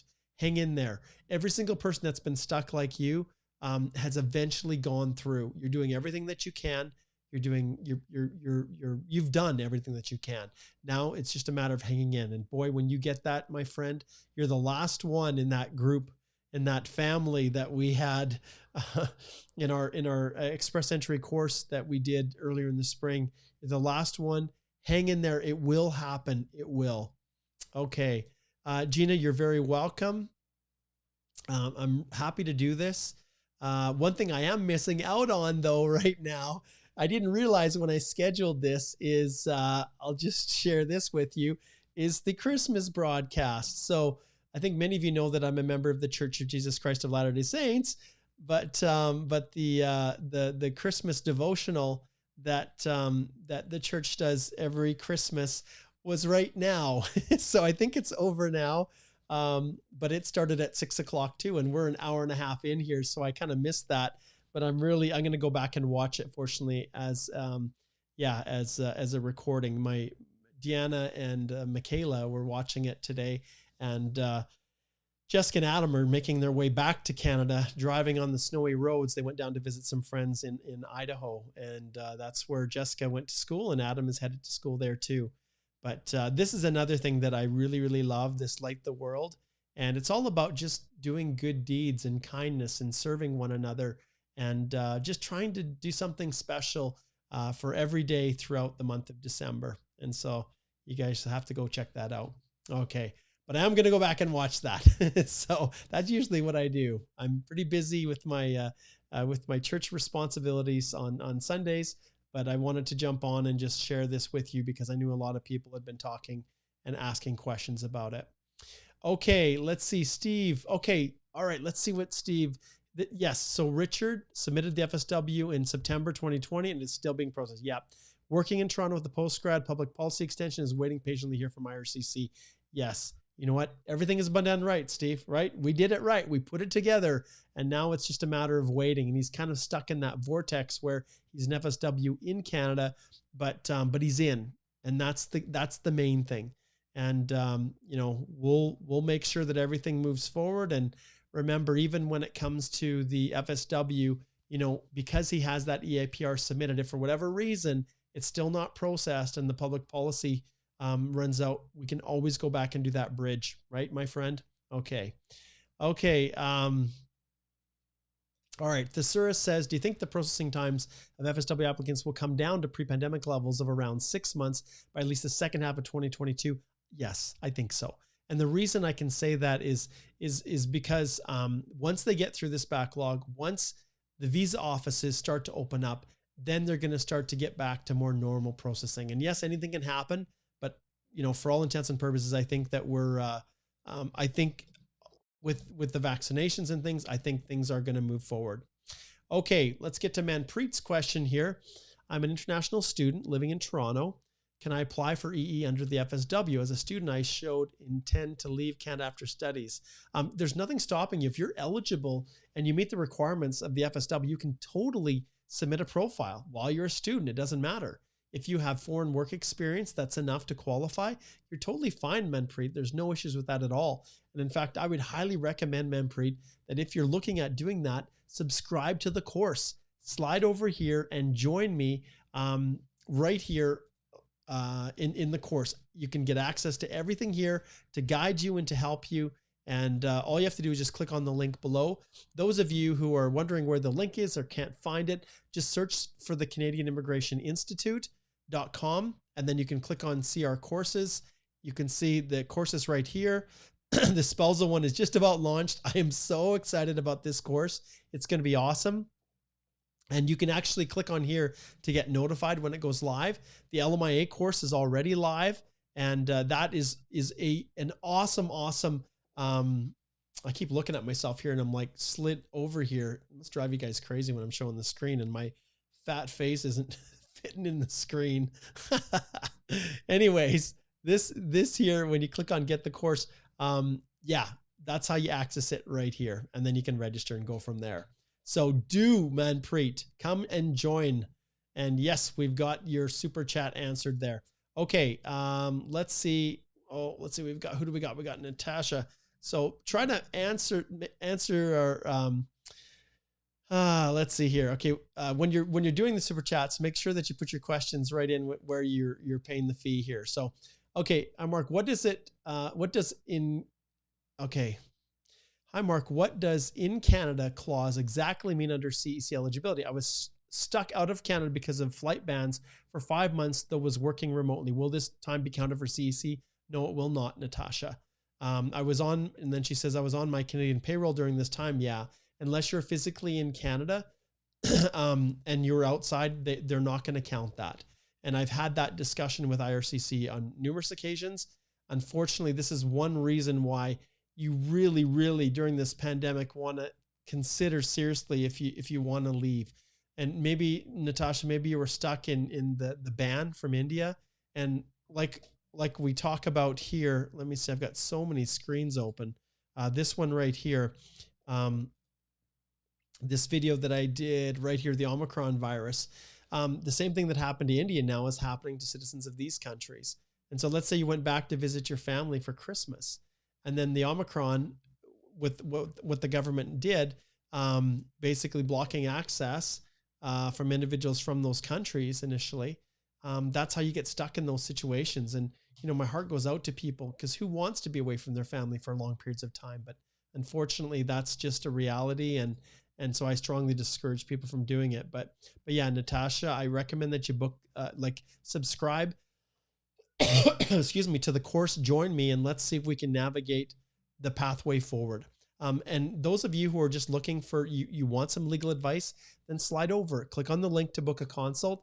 Either of those options is completely open, and you may decide that you just want to retain our firm to help you make sure that things are done properly. And we love doing that as well. Okay, let's see here if we can get back down to where we left off. I've got a bunch of things here.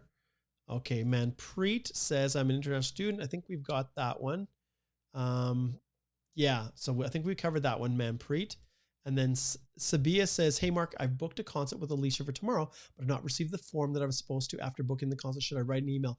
Sabia, I will make sure that is sent out. So with the weekend, it's always a little bit tricky because we do close for the weekends. And so sometimes they're scrambling a little bit in the morning, but I'll make sure I go in there and take a look at your request for the consultation, and I'll get that sent out to you tonight. Okay, Sabia, we look forward to working with you, my friend.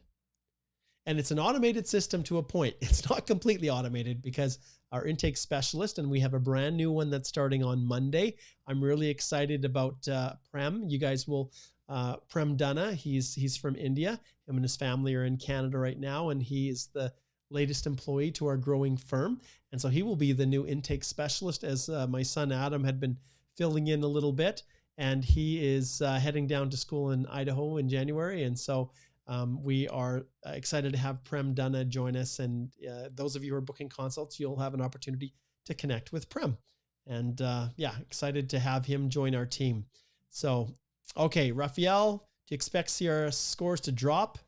Nope, I do not expect them to drop, Raphael. Even CEC, because there hasn't been any draws.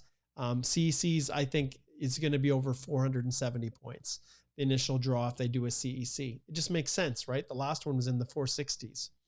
Okay, Kevin says, will you know if the government will put out more streams for non-healthcare workers program? I really don't think at this stage that's going to happen, Kevin.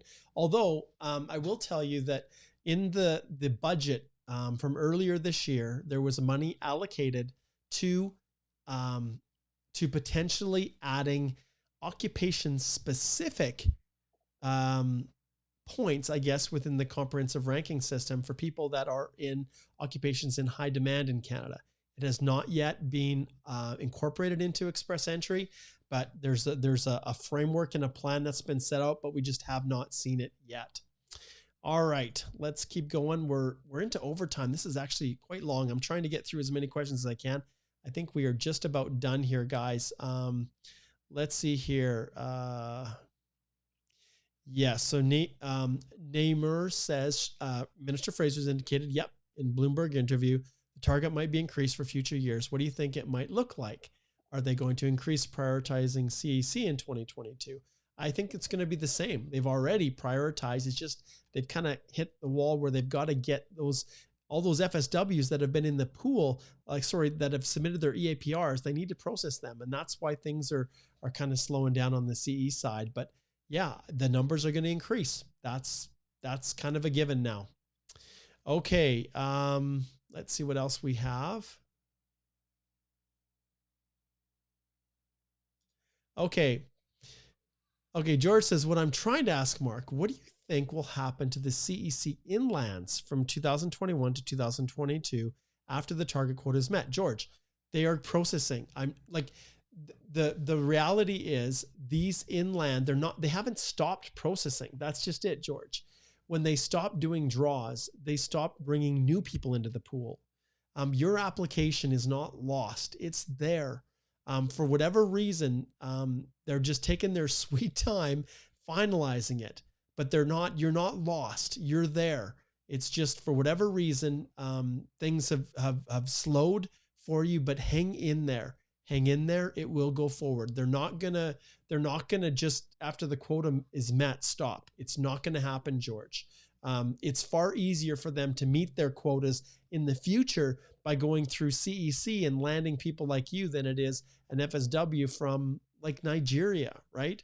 So that's the reality, George. Okay.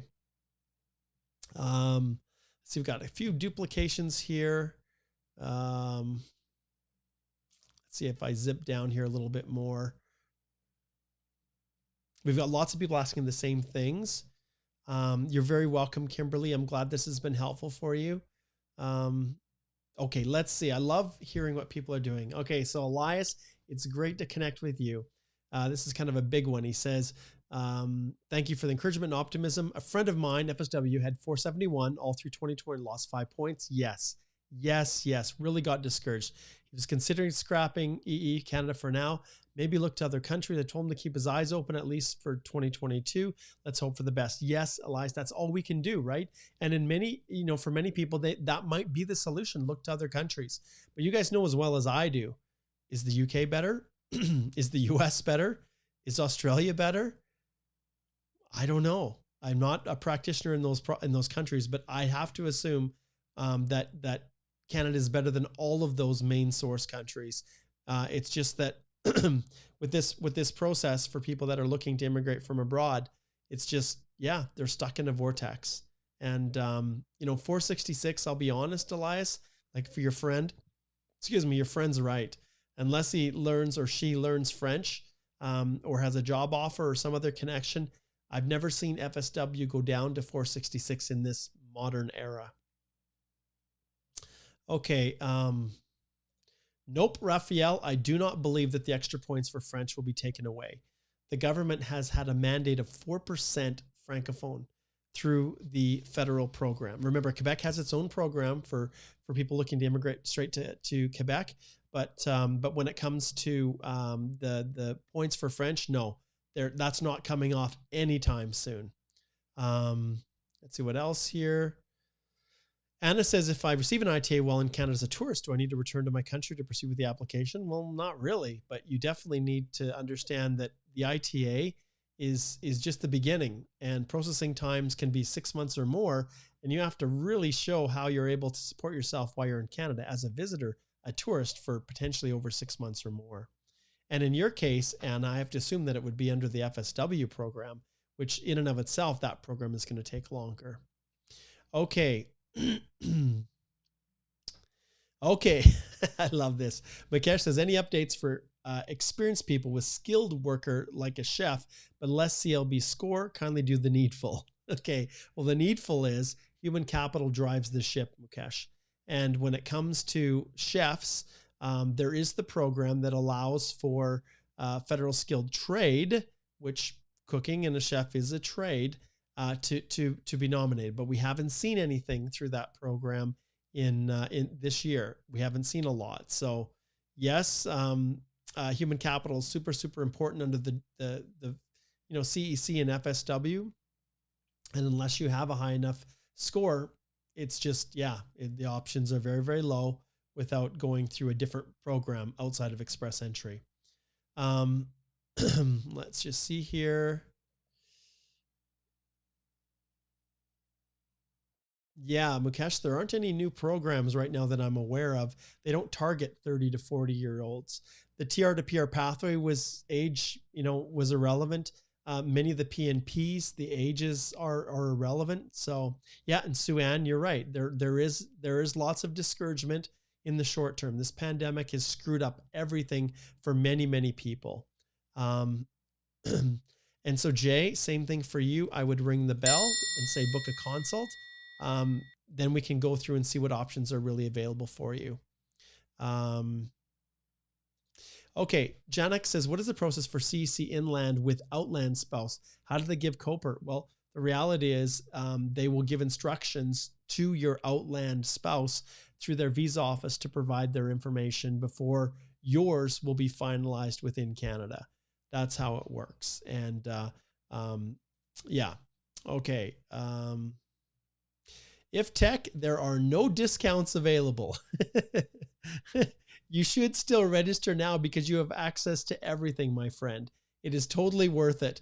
But no, that's one thing. When I added myself to the equation, I used to do the course and just sell it as a standalone course.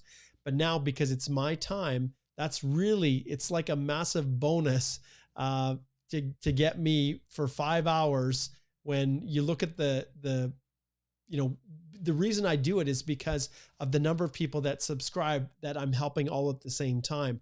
Whereas a one-to-one, if we go back here and just look at the speak to the lawyer for an hour's time, it's basically for $600. So you can see you're $315 Canadian for a 25-minute consult.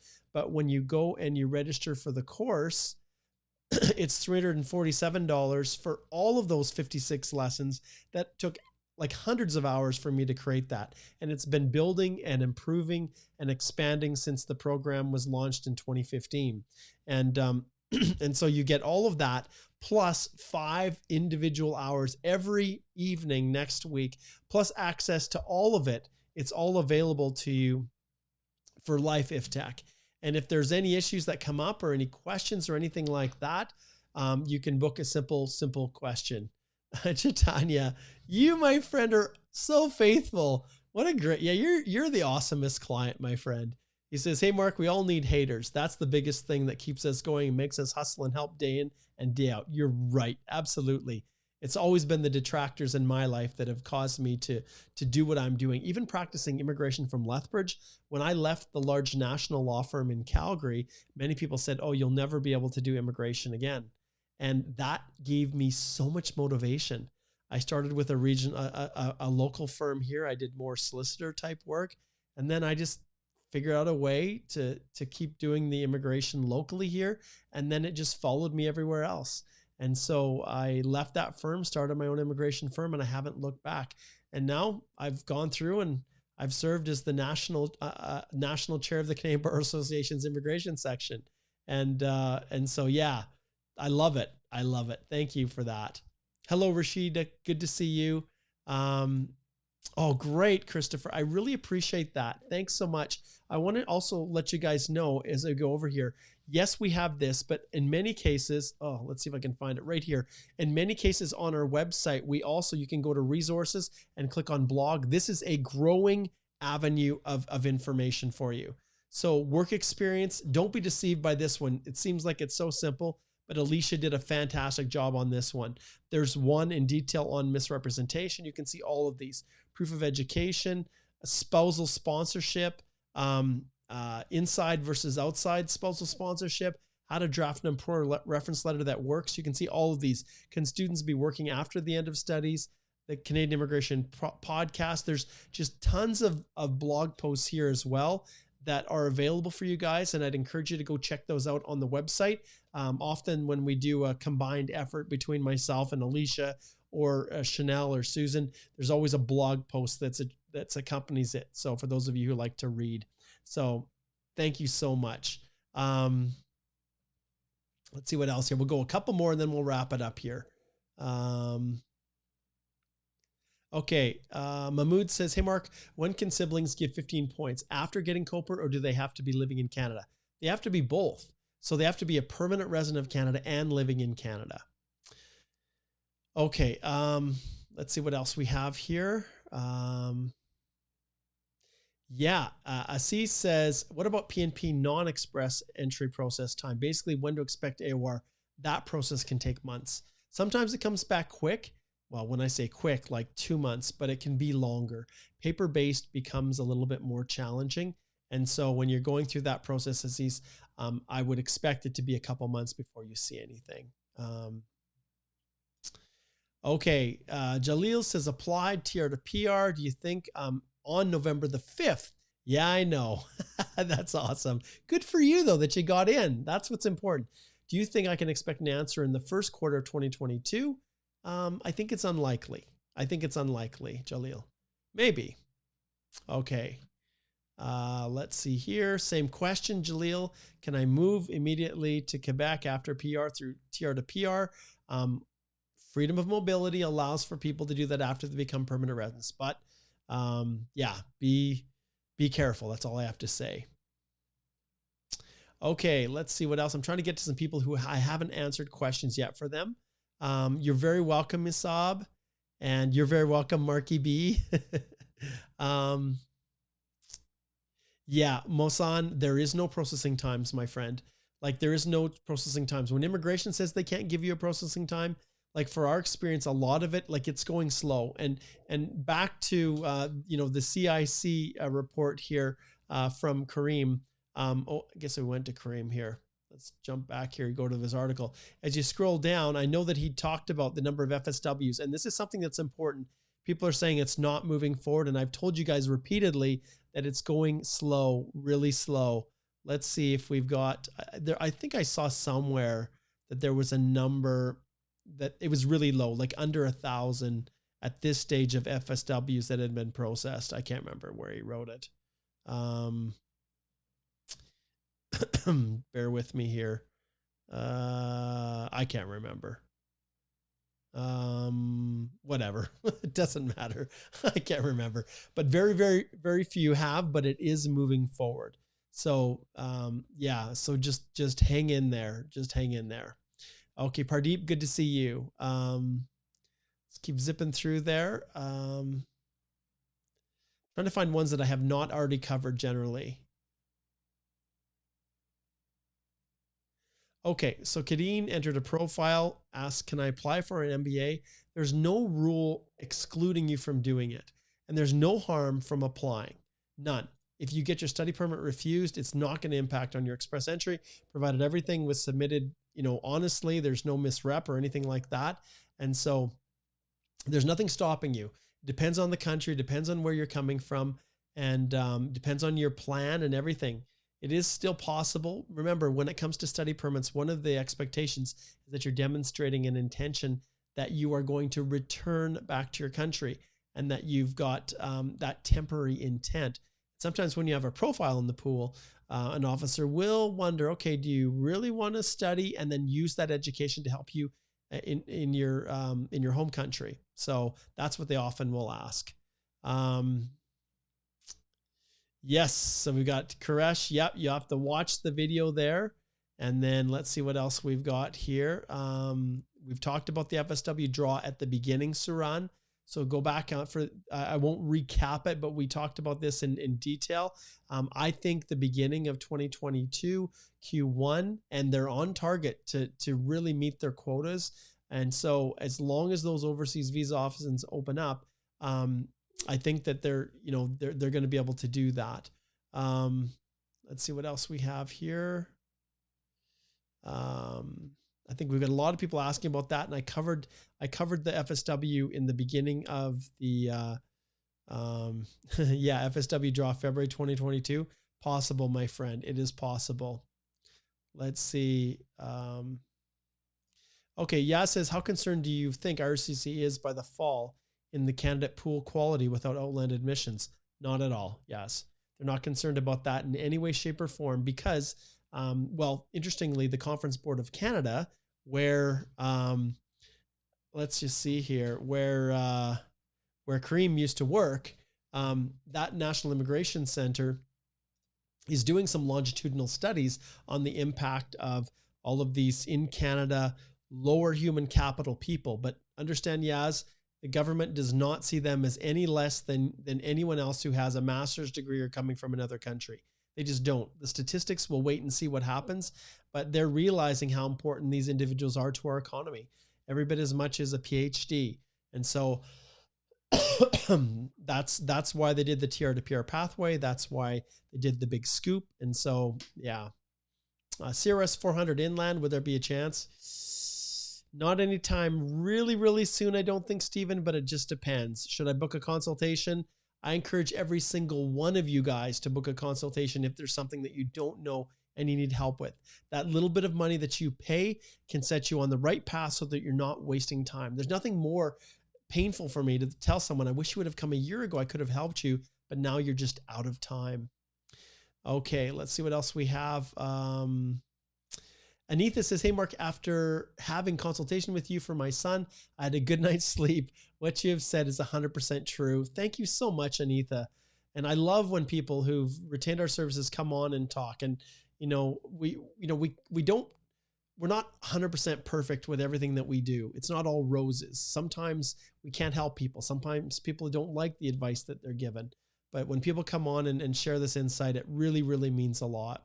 Noor, Mark, should I go for a study visa instead of waiting for FSW? Book a consult, Noor. Let's talk about that.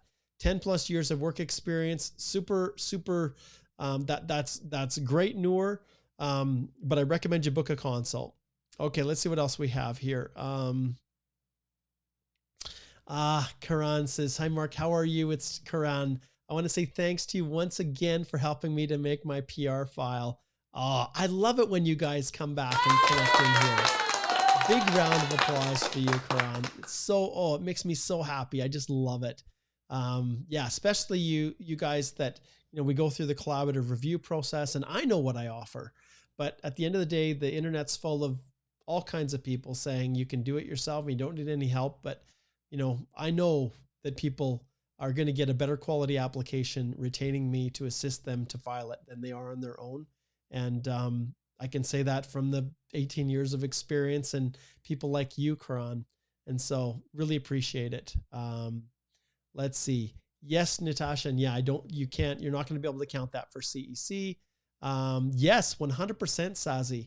Like I said, unlimited access to the course. Often people will ask this, okay, it's only open, registration is the 6th to the 10th, right? That's what people say.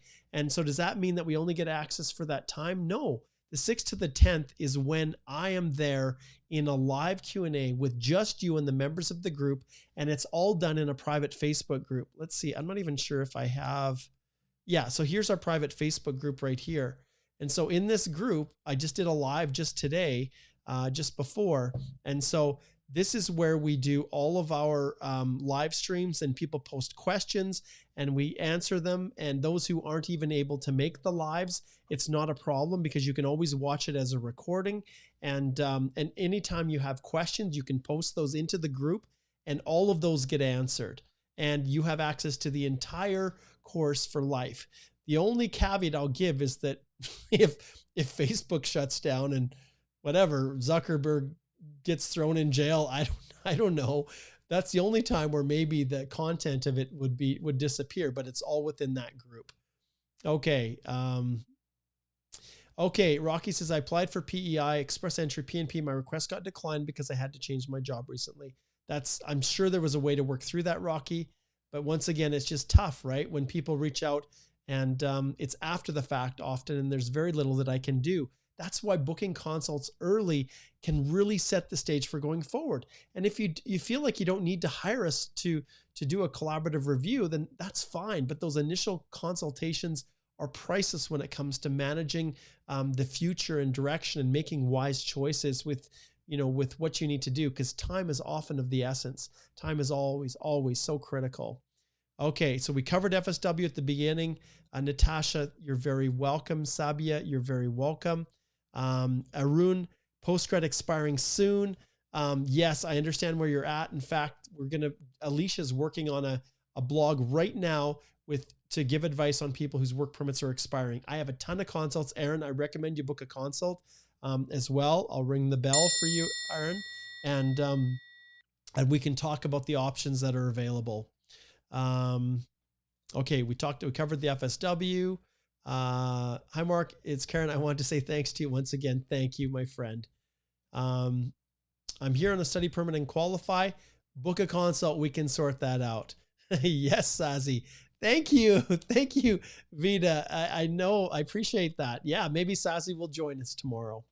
Okay, let's see. And I think, let's see who's here. Here, I'll show you guys some. Okay, you ready to come down? Do you want to come down? Come on, let's go. Do you want to come down? He doesn't want to. He's just happy. I have my little Simba here, our little dog. He sits right beside me, and I was wondering if he wanted to go with my wife because it's been like 2 hours since I've been doing this, and apparently he's happy. And I turned my camera around, but I don't think you guys. I don't think my camera will reach him. He's too close right here beside me. Anyways, did you want to come and see everybody? Oh, here he goes. Okay, come on, let's go. Here's Simba. Okay, say hello to everybody. Say hello. There's Simba. Okay, good boy. Okay, we'll let you go down. You can go see mommy. There we go. There he goes. He's a lot of fun, that little puppy. All right. He likes to go walking down in the coulees along the Old Man River here by our house into the trees and, bushwhacking and exploring. He likes to go with me. So we have lots of fun. Okay, let's see here. Sadan says my CRS score with foreign experience comes around 475. And if I just count my Canadian experience around 447, so if the cutoff comes around 440, can I later choose to omit my foreign experience after getting ITA? This is a classic little ding. So there's a complex situation that exists in the transition from a profile to an EAPR. And it's called A11.2. And I've talked about this quite frequently before. I'll pull this up here quick. A11.2 EEIRCC obviously pulls up quick. This is where it talks about what has to happen in order for you to make a change from your profile to your EAPR that doesn't impact on your application. And essentially it comes down to knowing whether or not the change is going to affect your score, basically your so you can see meet the Express Entry minimum entry criteria. So or does not, it also, whether it affects your qualifications for the actual permanent, the CRS score that you've received. So there's two factors at play there. And in your case, so if the cutoff comes around 440, can I later choose to omit my foreign experience? Ultimately, yeah, if you don't count it, if you just count your Canadian experience and it's around 447, you may be able to do that if you're drawn under the CEC. It is possible, Siddhant. And once again, you guys, that's what I cover in the course. So once again, I encourage you to click on the link below and register and join me tomorrow. We've got, one of the advantages is we've got a small group. There isn't a ton of people that have subscribed just because of the reality. There haven't been many draws. And so a small group means that you're going to have all of your questions answered. Not that you aren't anyways, but sometimes people are afraid to ask the questions because it seems like they're always asking. Well, no, it's open season. Okay, I'm trying to see if I can get through. I know we've got a ton here still. Okay, Tamara says, when will FSW resume? First quarter next year is my prediction. Score 493 and lose 5 points in January. I think you're still going to be in the range eventually, Tamara, at least for next year. Thanks, Jay. Glad you like the tie. Okay. Okay. DJ World created a PR portal in May, as I thought that would have been the portal for TR. Is it okay to create a new PR portal for PR confirmation and landing? Yeah, you know, that's a consult, DJ. I'm not sure exactly what you're referring to 100%. And, I recommend that you book a consult and we can sort that one out. Yeah. Pardeep, same thing, book a consult. We really have to get a lot more information before I can advise on what the best processes are for getting an ITA quickly. Okay. Ankit says, I stayed for 2.5 months out of Canada. Will it be eligible for CEC? No. I think I can answer that one safely, Ankit. I'm assuming you meant work experience. Yeah, if you're outside Canada, like if you're being paid and it's a paid vacation, it's, you know, even 4 weeks away that's paid is probably pushing it. But but for CEC, yeah, anything over, you know, 2-3 weeks paid vacation. Yeah, I really immigration really, it's up to the officer, but 2.5 months, no, I don't see that. I think you need to be here and you need to reclaim that time. Let's see here. Orlando says, I've been watching all your YouTube videos for my immigration studies in Queen's University. That's great, Orlando. Thank you. And I hope that course is going well. Igor was going to take it, and then he decided to pursue the law route, and rather than a consultant and become an immigration lawyer. And he's working so hard. He's got his criminal law exams that are coming up here this fall. So, okay. Yes, Fred applied for CEC, got OAR, medical pass. What happens next? You just wait, my friend. I'm assuming that you don't have any issues with your police certificates. But generally speaking, there's not a lot that happens after that. Biometrics, I'm not sure if you need those. Those usually kick in, but there isn't a lot. If you've done it right and you've done it correctly, Fred, very likely that it's not, you know, that there isn't going to be too much more in terms of steps. Let's see what else. Karen, yes. Thank you, Mohsen. Yes. And Bear, thank you. Hey, good morning. No, I don't think CEC will fall below 400 points anytime soon. Nishant, is the Halifax office processing PR files? I've never heard anything that says they're not. I'm waiting for coffee. You're right, Karen. I have to, my friend. Okay, I am coming. I am coming. Karen is right local here, so we have to sort out his file, and yeah, that was a tricky one, wasn't it, my friend? So yes, I have to get over to Tim Hortons and have my have a beverage. Now, I don't drink coffee and I abstain from alcohol and all those kinds of things, but I love the white hot chocolate. I love that. Okay, this is a good question, Samuel. Okay, he says, please make a program on the downside and disadvantage of moving to Canada. Your program is excellent, but it should have a balanced perspective. Samuel, I'll never do that. I have no need whatsoever to provide any kind of a balanced. Why in the world would I tell people not to come to Canada? I love my country. It has its failings. It has its problems. But as far as I'm concerned, it's the best country in the world in spite of those. So yes, it's a challenge, but every country you go to, you're going to face challenges getting a job, moving upward, breaking through whatever glass ceilings.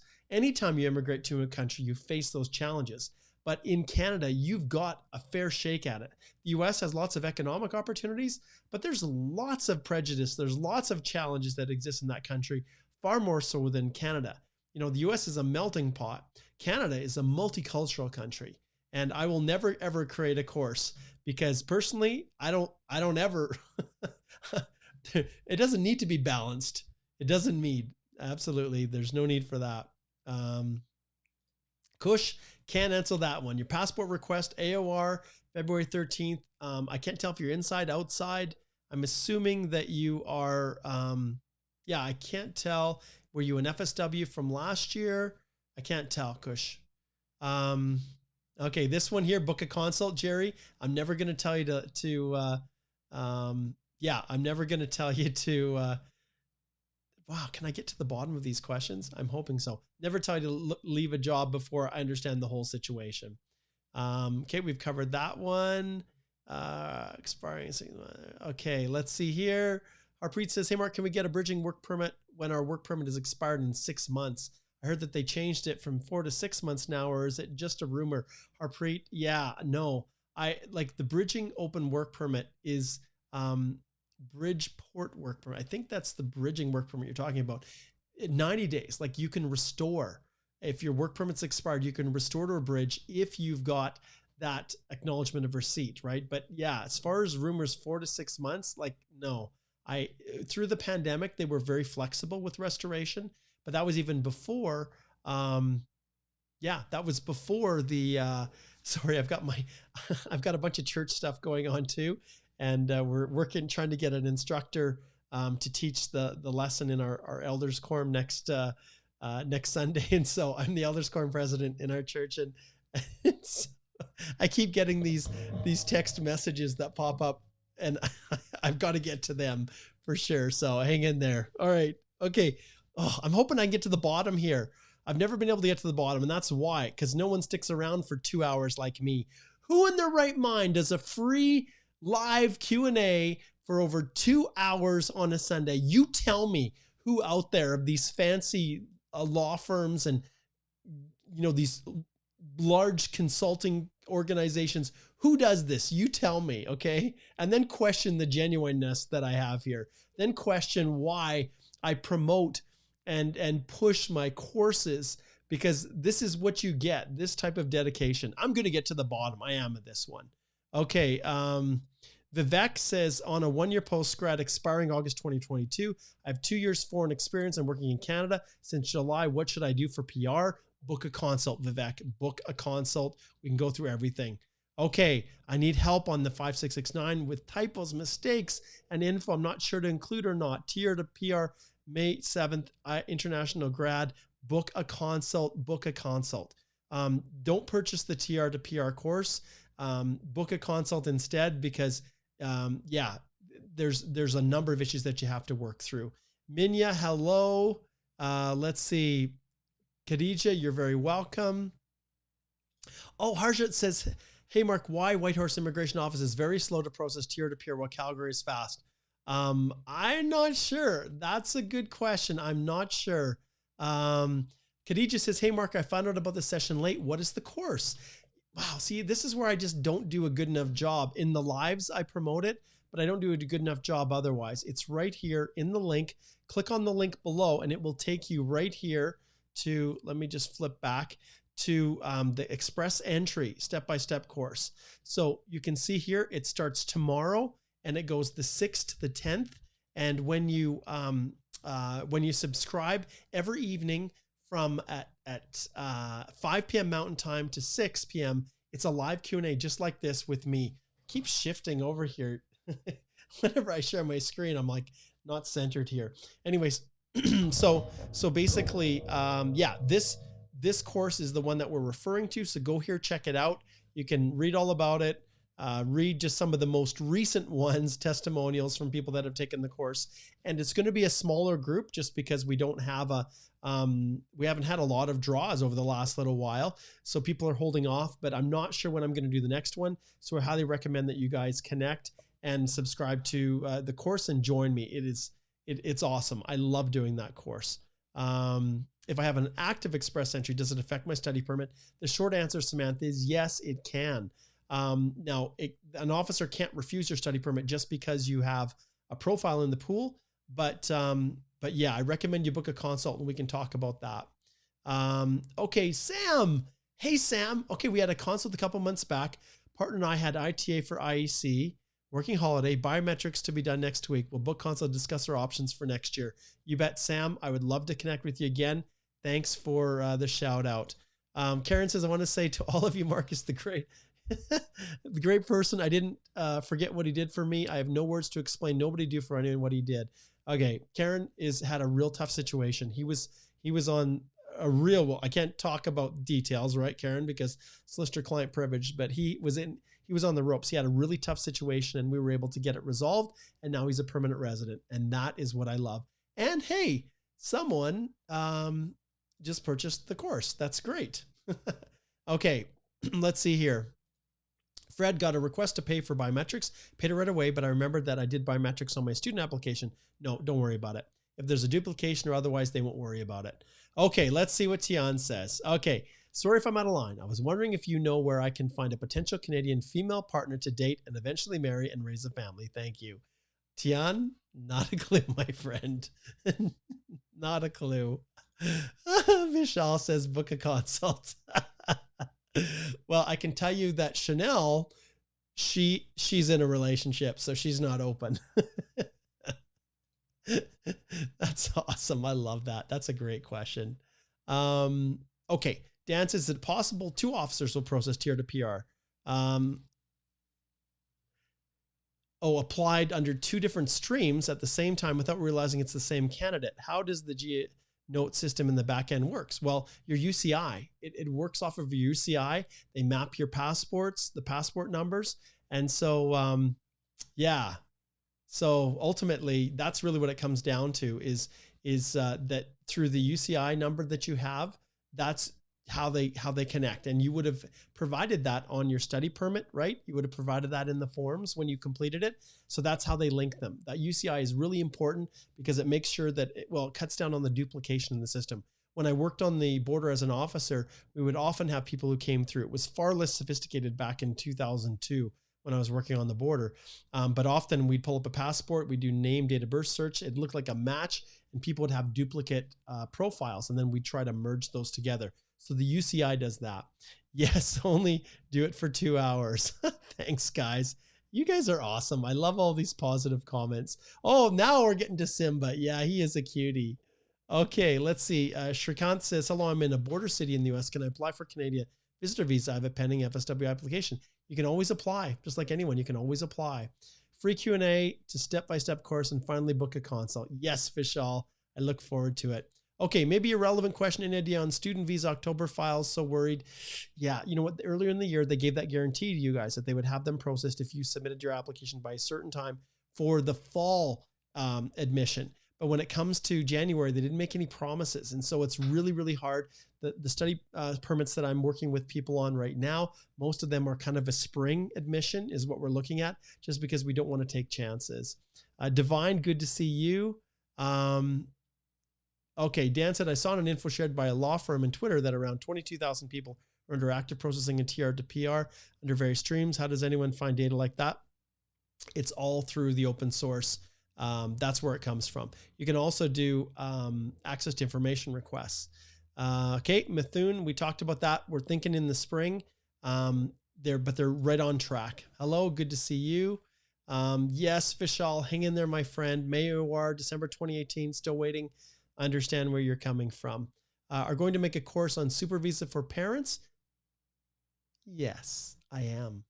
I am going to do that. Okay. And yes, I think we've reached the bottom. Will they start FSW by January, February next year? I think that there is a good chance, Jane. Woo! I'm impressed. I'm really impressed with myself. Now I can turn up the music in the background here, and we're gonna wrap up here. Let's see what Samuel says. We'll hit a couple more as the I'll just turn up my own music here so I can hear it. Okay, what does he say? I'm glad that you are an elder in the church and being a pastor myself. Awesome. Glad for the work that you're doing. The local MP, Rachel Hart, is a good friend of mine. Keep the good work. Sam, that's great. Did you know that I was actually on Rachel Harder's board a few years back, before I was elected as the secretary for the National CBA immigration section? Because it's so involved, there's so much time spent. I had to drop off of Rachel's board. So that's great, Sam. Yeah, I love Rachel. She's great. And now her name has changed, hasn't it? So no longer is she Rachel Harder. Okay. Yep. So my score is 468 under FSW. What should we do? You're just going to have to wait, my friend. And see how it plays out. I think ultimately learn French, find ways to expand whatever way you can your CRS score. While you open a course on Super Visa, I'll keep you posted. And thank you, Dan. I appreciate it. And yeah, Jane, we've got to yours. So thanks so much, guys. I appreciate everybody coming in. Remember, all of this is always sponsored by the Canadian Immigration Institute. It's these courses that allow me the freedom to be able to do these live Q&As. And I'm so passionate about them. As a former teacher, high school teacher, it allows me to mix my work as an immigration officer, to mix the legal work that I do as an immigration lawyer, and my teaching experience all into one. And I absolutely love it. So make sure you get over here, click on register, and the link is right below to get here, okay? Thanks so much, guys. Wow, this was a long one. I don't know how you guys conned me into sticking around this long. All right. Take care. Have a good night to you, Dan, and everybody else. God bless you as well.